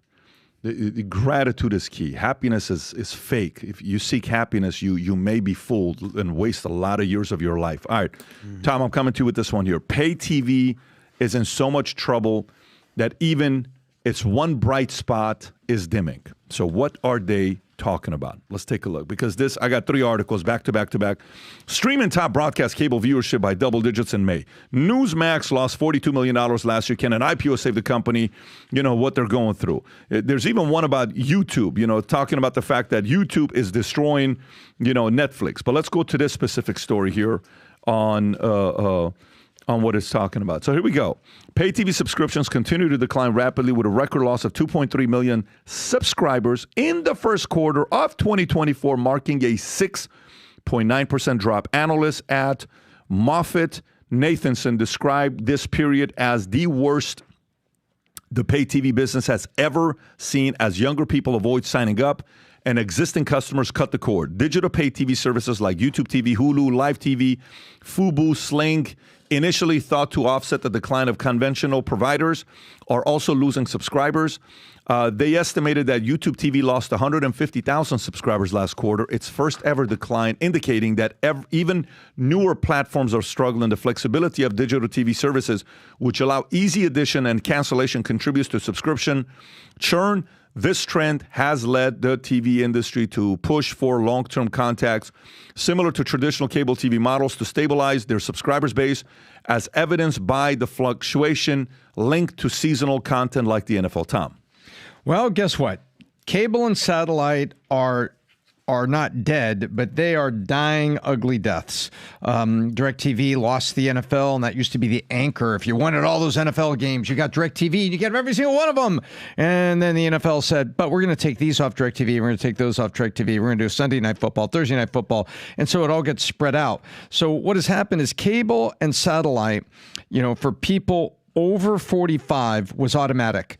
You automatically had a $50 to $75 subscription for cable and satellite. We all remember it. I agree with you, Tom. It was like totally. Thank you very much. It was like the second thing. I think you're making a great point here, Tom. Perfect. Yeah, I do have great points. Thank you very much, Adam. The first thing you did when you got into a house, you got the power on, but then you had to have cable on. Remember that? You had to have cable, have a phone. Now it's a mobile phone, and you don't need that. So the new generation, they do not wish to spend $60 a month, $70 a month of their entertainment budget on a box of programming. They want on demand. That's why they go with Netflix.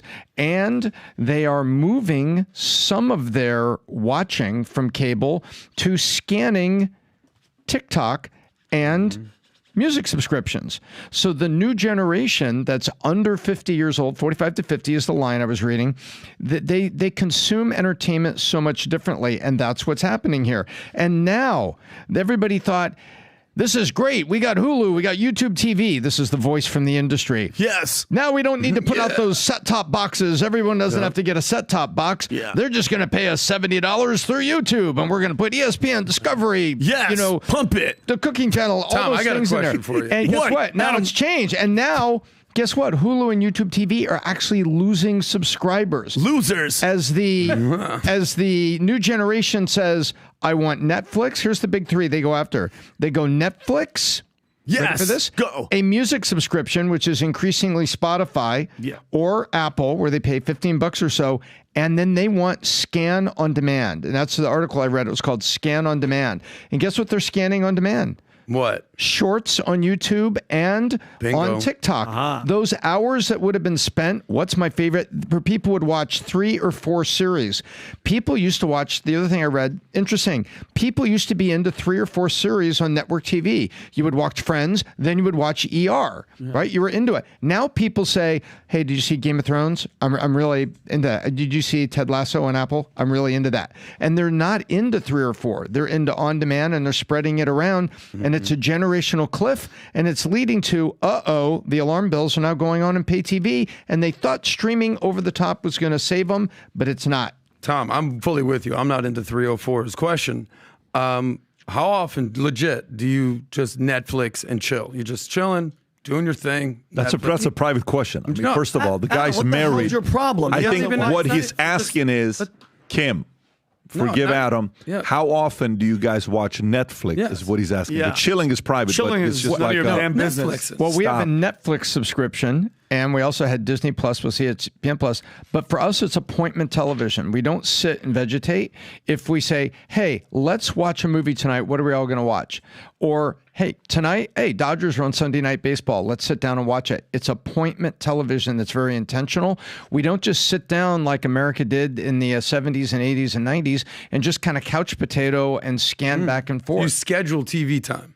Yeah, we're intentional, but it's not like we schedule it like it's written on a board somewhere. But it's very intentional. In other words, we don't flop down after dinner and just vegetate, popping back and forth on channels the way grandma and grandpa and aunts and uncles did when they had cable. What did you see growing up, Vinny? Oh, well, with my parents or just us? Was it kind of like that? No. What did you my walk dad, in on? Yeah, no, it was my dad. No, when my mom and dad, my dad would come. He just drank and smoked, so he'd just come home and we'd sit. Either we watch the Yankees or we watch football or anything like that. Definitely never watched any CNN. Thank God they were not political, but we would just watch like George Carlin specials and stuff like that. And my dad would just sit in front of the TV. It was work all day, come home, sit in front of the TV, and we would watch whatever the hell he was watching. Nobody dared to touch the remote. And we're in the late 70s. They coined a term, the couch potato. That's what my dad was. Where you just sat on the couch and got big and starchy. with and, alcoholism and smoking cigarettes. No, that's the way people used to consume TV. The new generation does not do that. They consume it on their mobile phone. They consume it on their laptop. They're away from it, and they don't just sit down and just watch all night. And now the industry is seeing cracks in the floor, and that's what's happening. So, Adam, I think what Adam asks the question because he wants to tell us what he watched. What did you watch, I don't know Adam? what you Tell us, did you watch Friends? Did you watch Melrose Place? Back in the day, Beverly Hills He 90210? Are definitely you watched all those. 90s, when you wake up in the morning and you na na na na na na na na na na na na na na Saved by the Bell? Hold on, what about Three's Company? It's all right, because No, I'm Saved by the Bell. Because I'm saved by. Adam, please Zach don't- Morris was the coolest kid in school. I By the wanted way, that AC hair. Slater. I AC wanted was that Elliot cool. hair. Kapowski, I forget liked about it. AC. But go ahead. Yeah, I liked. We're talking about this. I liked Beverly Hills 90210. I liked Melrose Place, dude. In Living Color in the '90s. Forget about it. Oh, for Def sure. Comedy Jam. That's where I first saw Vinny for the first. Seinfeld. Yeah. Table of Four. I think Rob's a huge by the way, Seinfeld guy. Three's I don't know. Company- These days, I have literally no Netflix, no nothing, zero. I just watch YouTube. Did you watch Three's Company? What's that? With John Ritter and a he had very old show. Oh my God! But like he moved in with these two girls. He fell asleep at a party. He wakes Yeah. up. They need a roommate. He has to pretend that he's gay for the entire series. Oh, that's a great show. I remember this my one. God! He Yeah. had What's that, the blonde girl? Susan. The girl, Susan Not Susan Summers. Susan Summers, yeah, she passed away. Yeah. By the way, these were my. I thought she passed away. She did, but the didn't she? blonde girl for the older generation, that blonde girl was like every guy because she would wear tight clothes on purpose. We would all drool over her. He had to pretend that he was gay, and his friend, the neighbor Larry, was the biggest pervert. He would just come over and try to have sex with everybody. The plumber It's guy? like, yeah, it's like Larry, get the hell out of here. And by the way, the landlord hated him because they thought he was gay. Dude, this Vinny, show you're would really fixated on this. This fake is one of gay the wait, this is one of the situation. What's best going show- on here, because guy? this show wouldn't last. This show would not have been airing today. There's Because he no would way. actually be gay. 'Cause- By the way, did you ever watch Family Matters? Steve Urkel. I'll watch all of those. But shows. remember when he'd get cool and then he'd be like Stefan Urkel? Stefan, yeah. I could see Tom doing a thing like he's Oh. Steve Urkel one day and then Yeah. he's cool Tom. He's the biz doc now. It's like, Yes.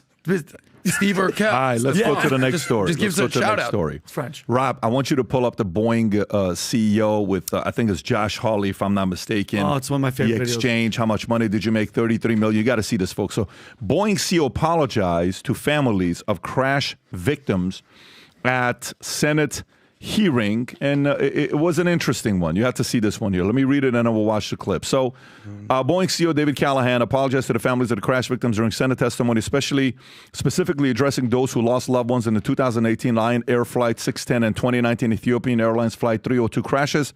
He stated, "I want to personally apologize, and on behalf of everyone at Boeing, we are deeply sorry for your losses. Nothing is more important than the safety of the people who step on board our airplanes." Calhoun testimony followed a recent incident and ongoing investigation. The hearing comes after a Boeing 737 MAX 9's door plug blew off during an Alaskan Airlines flight in January, which Senator Richard Blumenthal described as a symptom of Boeing's broken safety culture.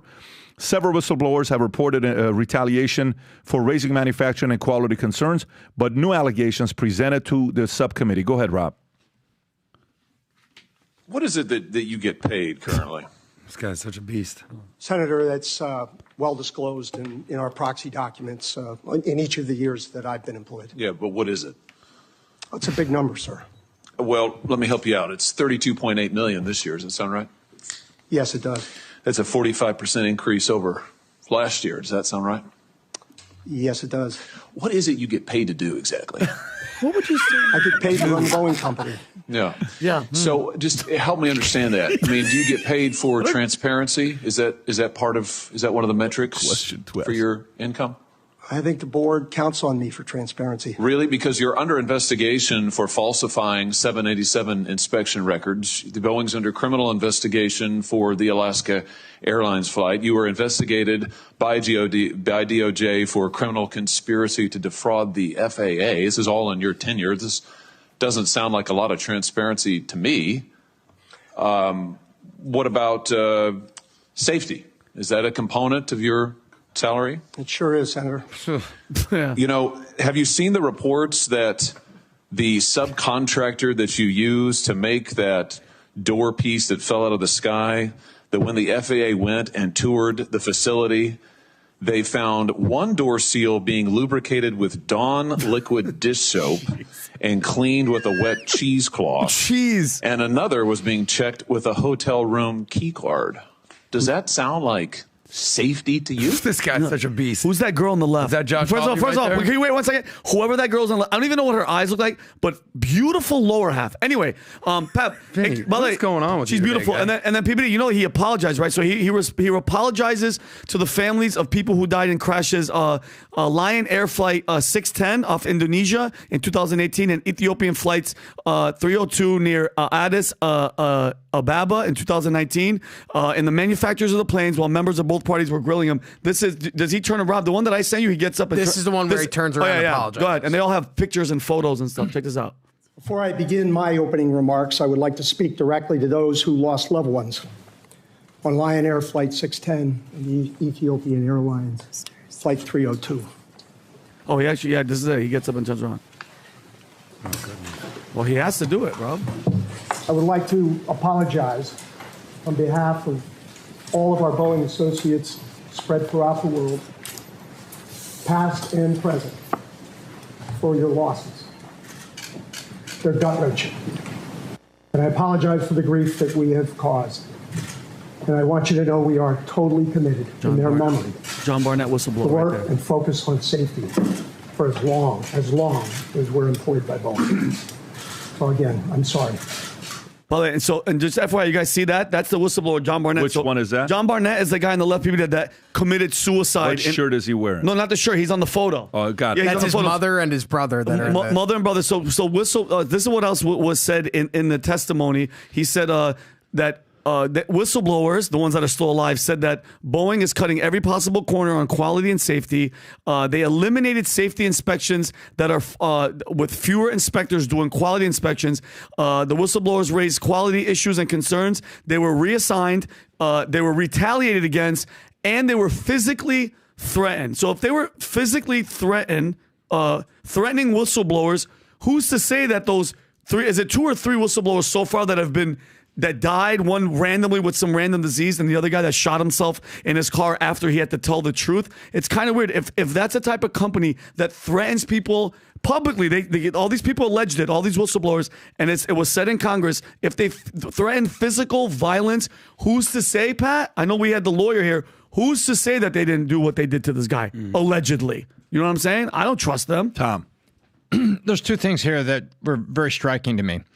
On one side, you have Josh Hawley, who's absolutely grilling this guy.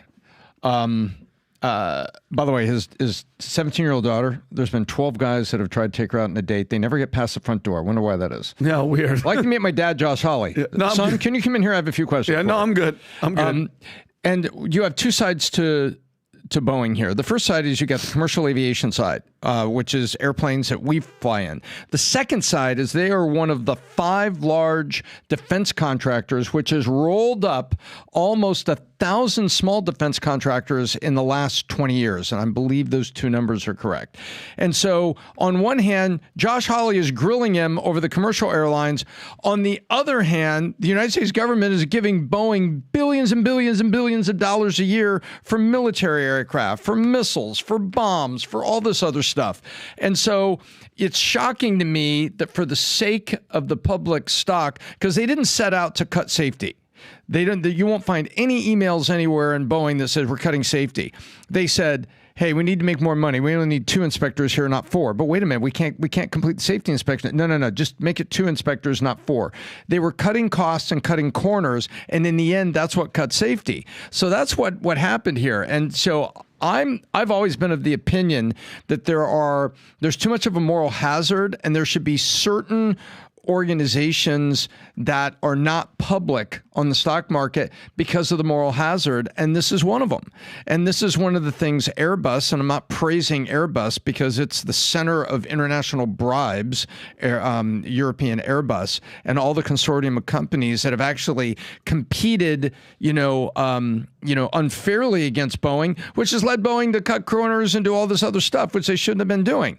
But this is shocking to me that it took it, because this is not the first hearing Boeing has had. There have been other hearings, and these people sat in the audience behind them with the pictures of all these precious people that died in those 2 crashes of the 737 MAX. So hats off to Josh Hawley for bringing it forward, but we got to remember who we got there. Boeing is a hydra. It's a multi-headed hydra. And by the way, this was 2 days ago, Rob? Yeah, the 17th. But the 17th. Yeah. I want to say something here, okay? Mm-hmm. So what did Josh Hawley say? He says, your salary is $32.8 million. Crazy. And then he asked him what? Did it not increase by 50% over last year? And he said what? Yes. Rob, can you pull up Boeing market cap this year and then go Boeing market cap a year ago? Okay, right now it's what, 107? All right, what was it a year ago? $157 billion. Mm-hmm. They're down for the year 32%, okay? So now obviously if you look at 2023, they spiked back up. Why did they spike back up? COVID, people are back to flying. I remember on TSA used to report on the daily flights how low it was and how it got back up. Mm-hmm. But here's the thing. On one end, this is where capitalism gets confusing when these large corporations are ran by guys like this. You have a Delaware judge that almost prevented Elon Musk from getting a check that he earned for raising the company's market cap from $59 billion to $650 billion in 6 years, and they didn't want to pay him the money where he grew the market cap of the company. He increased the value of the business. Yet this guy gets a raise 50% and the company dropped 33%. As a shareholder, you have the right to ask the question to say, why something like this happened and you're not doing a good job? These are the types of questions that I think about for a guy that's income's going to 32.8 after everything that's going on. It's a little bit frustrating for anybody that's a shareholder that actually uses Boeing to travel. Big difference between him and Elon Musk. Adam, did you have any thoughts before we go to the next story? So he's interviewing Josh Hawley. Shout out to this guy. He's grilling the CEO of Boeing, right? He asks him, how much money do you make? $32 million. And then from the scene in Office Space, remember that? He's like, so what would you say you do around here? Wouldn't you say it's fair to say that your job is to basically make sure that these planes are safe? Yes, that's my primary job. He's like, so you're, rather than using nuts and bolts, you're using dish soap and credit cards. Oh, yeah, that's accurate. The reality is this guy became the CEO in 2020. Was there a worse time for airlines? They're looking at their stock price plummet. They're looking at their market cap plummet. And he's like, all right, we got to save money. We got to cut corners. And just look at the reality. There was more concern with the stock price going up than keeping the planes up in the sky. And Boeing is now tumbling and falling to pieces. And this guy deserves every single grilling that he gets from Josh Hawley. How long do you think they fire him, Pat? How long till they fire him, this guy? These types of size of companies, they don't fire that quickly. They have contracts. Typically, they'll hire somebody on. It's 3-year contracts, 5-year. Tom, you can correct me here. They'll typically sign guys like this through contracts that you'll have. And if they fire him, they have to pay the rest of the 18 months of whoever it is you're firing. So it's not like it's a cost immediately if you fire the guy. Tom. And the board of directors is ultimately responsible. And usually the CEO is on the board of directors, is often the chairman. So if it becomes like, and this phrase is used, it becomes what's called the Mexican standoff, right? Where we both have a gun on each other. And, if you shoot me, my reflex is going to fire and we both die. So you have, you're going to toss me for this? You're going to throw me under the bus for this? You guys on the board knew this. You approved this. We were all together here. I'm going to bring something up here. And then all of the tort lawyers come out and all of the corporate malfeasance, experts come out. And so you have a little bit of a Mexican standoff. Pat's right. You come to the exhibit and you go, hey, Calhoun, look, we got to make a change here. You've got your contract. We're going to pay it out. They just paid him $6 million in bonuses after the 2 planes went down to stay through the crisis at Boeing. So if you think the guy's going to get fired, the 2 planes go down, and then they give him a bonus to stay on. Okay, so he gets rewarded for planes going down. Yeah, okay, but think about it. Who the hell wants that job? He turns around and has to apologize to the families of dead passengers. Yeah. And whistleblowers. Well, by the way, remember, they now have a new chairman of the board, and that's David Calhoun. Okay. That's him. That's this guy. No. Stephen Mollenkopf. Gotcha. My apologies. Stephen Mollenkopf. David Calhoun is a CEO. Stephen Mollenkopf is the chairman of the board. So they're making some changes on the type of who Stephen Mollenkopf is. Yeah. So Boeing's new chairman, Stephen Mollenkopf, told shareholders at the company's annual meeting Friday that he has consulted with investors and customers on Calhoun's successor. Okay. So they're kind of going through the process. Can you click on it real quick? Can you click on that article, Rob? So zoom in a little bit. I think you were reading the shareholders re-elected CEO David Calhoun to the board of directors. A preliminary tally on Friday shown as he sought to reshare manufacturer's path of stability. Amid this, Calhoun in March said he will step down by year's end, months after a door plug panel blew out mid-flight from a Boeing 737. So Boeing's new chairman, Stephen Mollenkopf, told shareholders at the company's annual meeting Friday that he has consulted with investors and customers on Calhoun's successor. Proxy advisor Glass Lewis has recommended that shareholders vote against Calhoun and 2 other board members. Interesting. So similar thing that's going on with Disney, Boeing is going through right now. And sometimes you bring a chairman like this, and his main job is to lower the temperature and find a replacement. So I guarantee you Mollenkopf's number one job right now that the board expects him to do is to find a new CEO. That's what they're doing right now. They're looking for somebody. So, Vinny, if you're looking, maybe submit your I didn't want to say anything, Pat, but I'm not going to be here. I'm just saying, if you think about it. Okay. I mean, you can do better than he is. For you go out there and help him with bowls. Guys, get it tight. Guys, let's get it tight. Get the dishwasher soap out of there. Rob, can you get that clip ready? MSNBC analyst suggests black voters shifting to Trump because of, ready?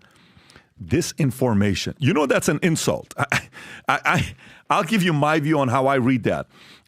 Mara Gray of New York Times suggested on MSNBC's Morning Joe that's noting that black men may be attracted to Trumpism more than black women, and that this mirrors trends seen in white voters. Gay highlighted, not that she's gay, it's just the last name is Gay. Gay highlighted that black voters might feel left behind and taken for granted by the Biden campaign as their daily economic struggles are not addressing despite the campaign's positive economic messaging stating black Americans in their daily lives aren't always feeling that. Political commentator Bakari Sellers dismissed polls indicating Trump's rising support among black voters, asserting Donald Trump is not going to get 20% of the black vote. He's simply not, countering the notion of a significant shift. Go ahead and watch this.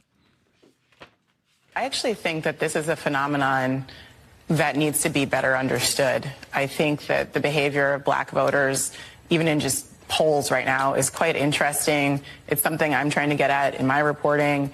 I think the answer is that we don't know everything yet, and we'll certainly find out more in November.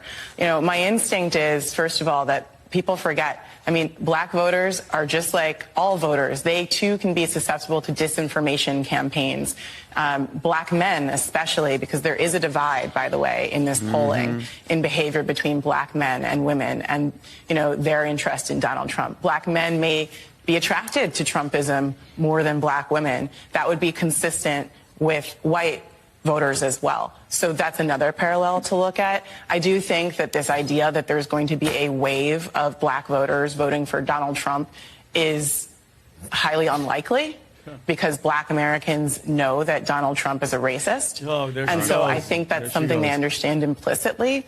At the same time, I also wonder if the Biden campaign's consistent messaging overall about the strength of the economy, especially, and how good things are, while that may be true on Wall Street and the indicators, the economy looks strong, black Americans in their daily lives aren't always feeling that. So when they don't hear their concerns and their lives and their interests represented in that campaign, it does, I believe, just talking to voters, it really does trigger this sense that they are being left behind, that they are being taken for granted. And I think the Biden campaign and Democrats in general are going to have to work harder this time to get that base to turn out. Yeah. Can I go first on this one? Please do. This lovely lady is completely out of touch with the reality of what's happening right now. She's on MSNBC. You know, we can make the joke, Trump loves the blacks. I love the blacks. I also love the whites. I love the poorly educated. He loves them all. Everybody. Love the blacks. But I'm going to make a prediction. Trump is going to get more percentage of the black vote than any president has done in the last 20 to possibly 50 years. Mark that right now. We're starting to see the chipping away of support for Biden. Whether it's blacks, whether it's Hispanics, whether it's the working class, whether it's young people. And all it takes is, 10,000 people here, a couple thousand people here in 6 swing states. We all know that. Where she is somewhat right is on black women. Black women are not going in Trump's favor. But the black homies, the dudes, the fellas, the men, overwhelmingly are starting to support Trump. Now, is he going to get of the majority of the vote? No. But all he needs to take it is from 10 to 15 to 20. That's it. Do you think that's possible? I do. I actually think Trump will get more votes than any Republican in 2024. And then what will happen is in 2028, when Trump is likely no longer the nominee, it will go back to reality when a different Republican comes in there. But I think Trump is going to get a large percentage of the black vote, especially men. And just really fast, why would you say that he's definitely not going to get any of the black female votes? Like, what do you think is a large percentage-wise? Yeah, I'm saying, well, I'm just curious to why. I think men identify with Trump more than women. I think, the biggest issue with Democrats, Biden, is abortion, women's rights. Look at all the data out there. But, no group is a monolith. The blacks vote this way. The whites vote this way. The Jews do this. The Catholics do that. We're all individuals here. So she's lumping the blacks. This is what black people do. No, that's identity politics. It's actually bullshit. That's exactly what MLK talked about against being. So people are going to vote for their best self-interest, and that's totally okay. Yeah, and I just think, I don't know what, because I'm obviously, look at the channel she's on. She's a talking head for MSNBC. She's obviously hasn't been seeing what's happening all over the country. I don't know. You remember the rally this guy had in New York?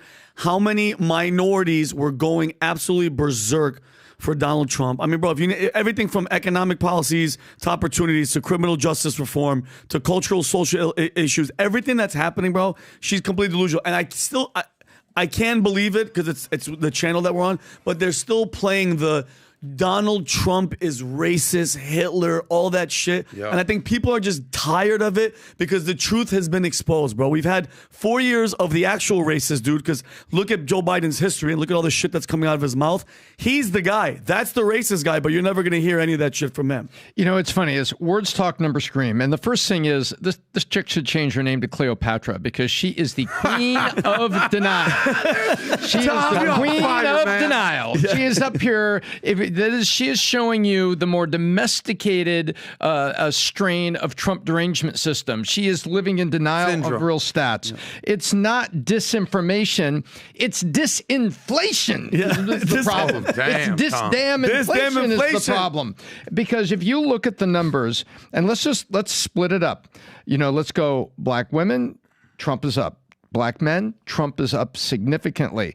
Black people over 40, he's up significantly. Black younger people, not as much, just a tick. So, but you look at it overall, and he's moved. And you've seen people that look at the aggregate charting when all of those people were polled. And we've seen polls on here that even 2 weeks ago we had, where you had, you know, all the CNN person, you know, did was manage to hold their voice from saying, holy crap, when they were talking about the change from one election to the other.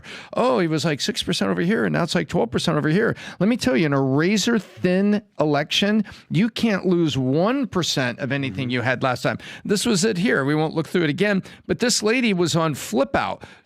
Are you kidding me? She couldn't believe it. Yeah, I remember this. So forget about it. Let's say it's not 22. Let's say it's only 15. That still is 50% more. Is this the older one? No, this is the one that was just this is just 20, but Rob, do me a favor while he's talking. Look at what happened in 2016 and 2012 and in 2008. I mean, Obama took 95% of the black vote. Of course. So we get that. So look at the history of the Republican percentage of black vote. Yeah. I think Trump, again, is going to get so much higher than it's maybe since Bush in 2000. I don't know. Check the numbers on that. Tom, you're super tight with the black community. Continue. Go ahead, Tom. I'm super tight with the numbers, and the numbers are saying if let's say you don't believe the 22, let's haircut it back all the way to 15%. That would mean from 9 to 15 is 50% more African American votes are coming to Trump than they were before, and I think it can probably be double because the numbers are there. But like I say, you said one thing that was correct, Adam. It's the adult black males have moved significantly. Yeah. Adult black females, not as much. Look at that number right there. But the black adults have moved a lot. Got it. Black Let's look at that, Tom. Look at that 1932. Black support for Republican presidential candidates, 77%. In the 30s. What happened from 32 to 36? That's the that would have been Great Depression. That would have been yes, FDR. So exactly. So black voters used to be full-on Republicans, drops to 28, hovers between 23 to 39 and 56. Then you got Barry Goldwater, 1960. Goldwater ruined it. Destroys it. Goes from 32% to 6%. Yeah. 15, 13, 17, 14, 9, 11, 10, 12, 9, 11, 4, 6, 8, 12. If he gets 18, it'll be the highest ever since Goldwater. Well, what's the highest number since Goldwater that we've seen? 17, 76. That's what, in 76? Who was in 76? Jimmy Carter? No, that was Gerald Ford. Gerald Ford got the Jimmy 17%. Carter was 76. Yeah, no, Carter won in 76. GOP, yeah, correct. Yeah. That's what I'm saying. Carter won, but that's Gerald Ford. But what he's saying is Carter is the similar case study of Joe Biden, which is helping the other side to get a lot of the African-American. Look at Trump's numbers specifically. 2016, he got what percentage? Is that 8%? 8 or 9? 8%. Yeah. 2020, he got 12%. 50% more. Okay, 50% more. So if he just does 50% more now and he's at 15 to 18%, that's double than what he did in 2016. That's all that matters here. is that Trump is increasing double from what 2016 Let's go to one. By the way, can you pull up the Assyrian support for Republican presidential candidates? Huge vote. You got to get that vote. You got to get the Assyrian vote. Can we see that chart, Rob? Can you find Three that families, Chart? Three people. It's Vinny. Pat, we're almost out of here. While we're on politics, can we get one more thing? Yeah. Okay. Over the past couple of weeks, did some moving. Found something in a garage. It was a box of stuff that my grandmother had. And had a ticket for the Gibson game, Gibson home run. Kirk Gibson? Yeah. Wow. And she had operated, because there were only a few schools and a few fire stations way back when, Woodland Hills, California. She actually operated as a polling place out of her garage because she had a floral shop in her garage, and she had a polling place. And so there's a few things that were kept there. And I found this box of stuff, and I found some political memorabilia. Used to be campaign buttons that people would wear, you know, I'm with Ike and things like this.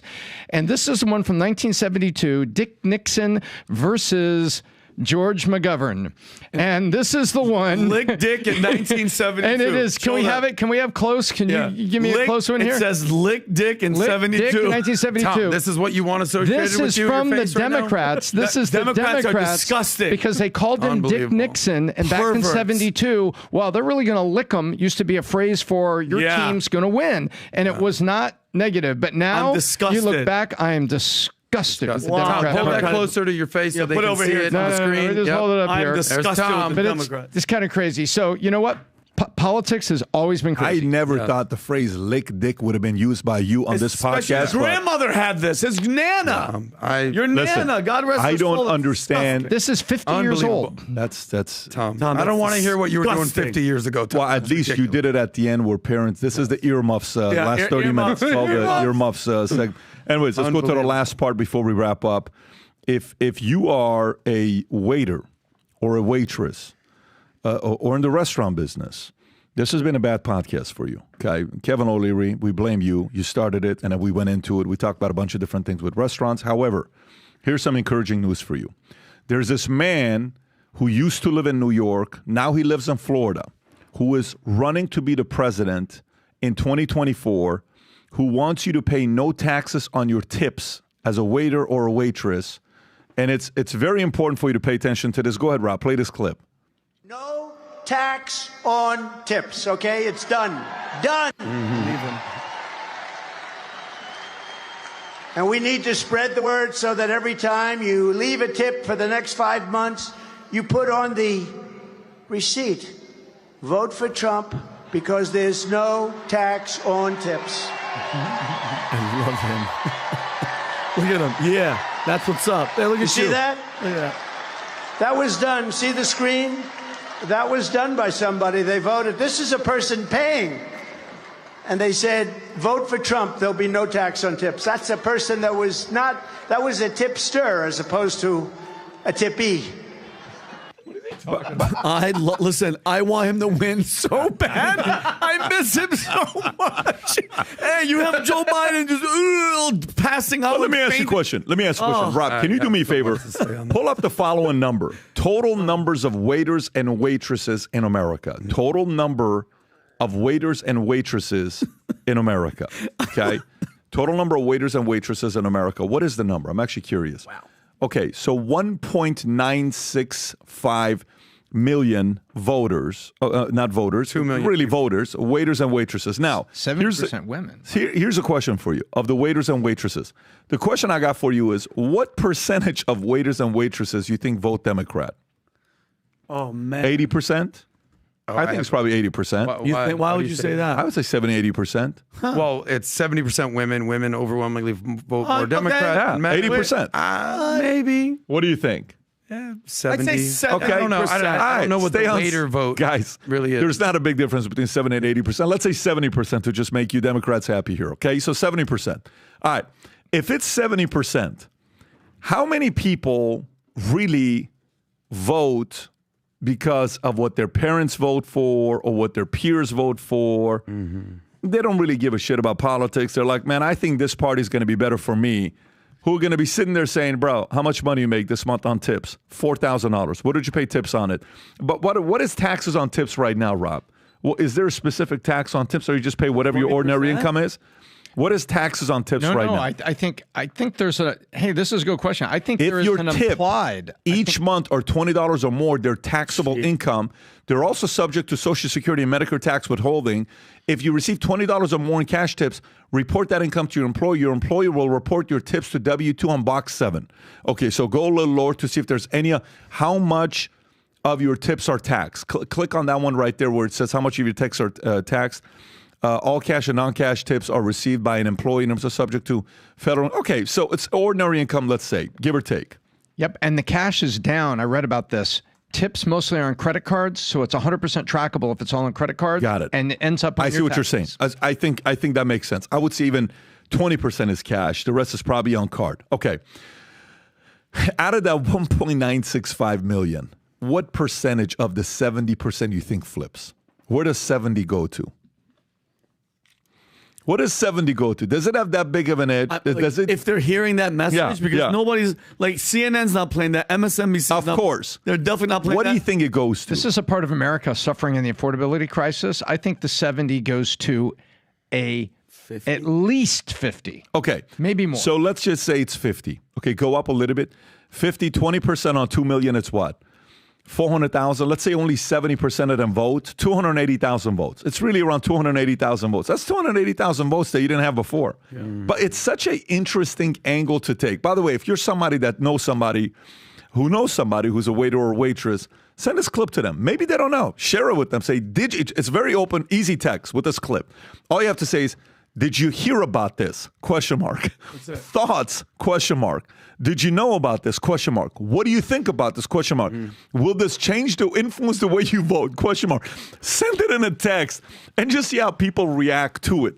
Because there's a part of it where a person's going to sit there and say, man, I made $28,000 on tip last year. And I paid, say, 20% taxes on the $28,000. $5,600? You mean to tell me I get that money back? Yeah. $5,600, that's my car insurance and my cell phone payment. You mean my cell phone's going to be free and my car insurance? Yes. Dude, listen, I won't tell anybody, but I just may vote for this guy. and by the way, let me do some math for people. A restaurant owner has to pay the FICA and Social Security, which is roughly 8% total on the tip. Where if Adam or someone tips $20, I'm the restaurant owner, I got to pay 7% on that tip to the federal government on behalf of the employee. So no tips is also helping PBD restaurant owners at a time where they desperately need help. That is such a good point, Tom. That is such a good point. Adam, last thoughts, we'll wrap it up. Listen, come on. This thought is inspired by Tom's lick dick situation just a second ago. No pun intended. The whole Trump speech right there, one of the top 10 funniest speeches, I think. Tom's, I got kids are talking about the tips and the tippies. It's like I can see him being Vince Vaughn in Old School right now, and it's just like, listen, let's just get back to my place, make a couple bad decisions, and play a game of just a tip, just for a little bit, just see how it feels. No big deal. Yeah. Okay, that's kind of where I think Trump was going with this. But here's the reality: if you make tips, aka cash, all these people are not reporting how much cash they make. Of course, but that's the reality with the cash. So, I don't think this is going to make that big of a difference. Just a tip. We'll see how it goes. I think it is. I think because 80% of tips are paid by credit card. Listen, if you want to know, every time I go to Angelo's, Adam, you've been around me. Yeah. How often do I have cash to tip people? Honestly. No, I always give the cash. No, what I'm saying is, wait, I paid the $500 bill, you pay $10. That's Pat, that's our agreement. I get that. But the way he said it, like he said, high roller. No, I always take the burden of the tip. I will carry the word of the day is busted. I will carry that responsibility with me. It's a scarlet letter. Very noble. Listen, you can take care of the bill. I'll take care of the tip. I applaud you. Just the tip, PBD. That's all I'm I applaud messing you. with. No, but what I'm saying to you is I don't have cash. Yeah, I understand. So I never, I don't, by the way, this was when he said 1 minute. I actually put a timer for you to do 1 minute. Okay. All right, gang. By the way, for those of you that are going to be out there on 4th of July, this one's about to sell out, and this one's about to sell out. Go to VTmerch.com. Represent the flag. Represent the valuetainment gear. Run into other people who say, man, I'm a valuetainer too. Because if they see this sign the logo of Valuetainment, Future Looks Bright, you're part of good community. Again, go place the order. I think we got 4 more spots left on the $300 order because I think 6 more orders were placed. Having said that, Rob, tomorrow is Stephen Greer. I watched the documentary, The Lost Century. I told everybody to watch it. Stephen Greer and I, 2.5-hour podcast. Tomorrow, Stephen Greer. This week was Billy Carson. Tomorrow, Stephen Greer. You can only imagine the conversations I'm having with kids right now. We're talking about aliens. Yes. We're talking about Trump's uncle. We're talking about Nikola Tesla. We're talking about teleporting. We're having very interesting conversations with the kids. Have a great weekend. We'll see you tomorrow, and we'll do it again next week. God bless everybody. Bye-bye, bye-bye.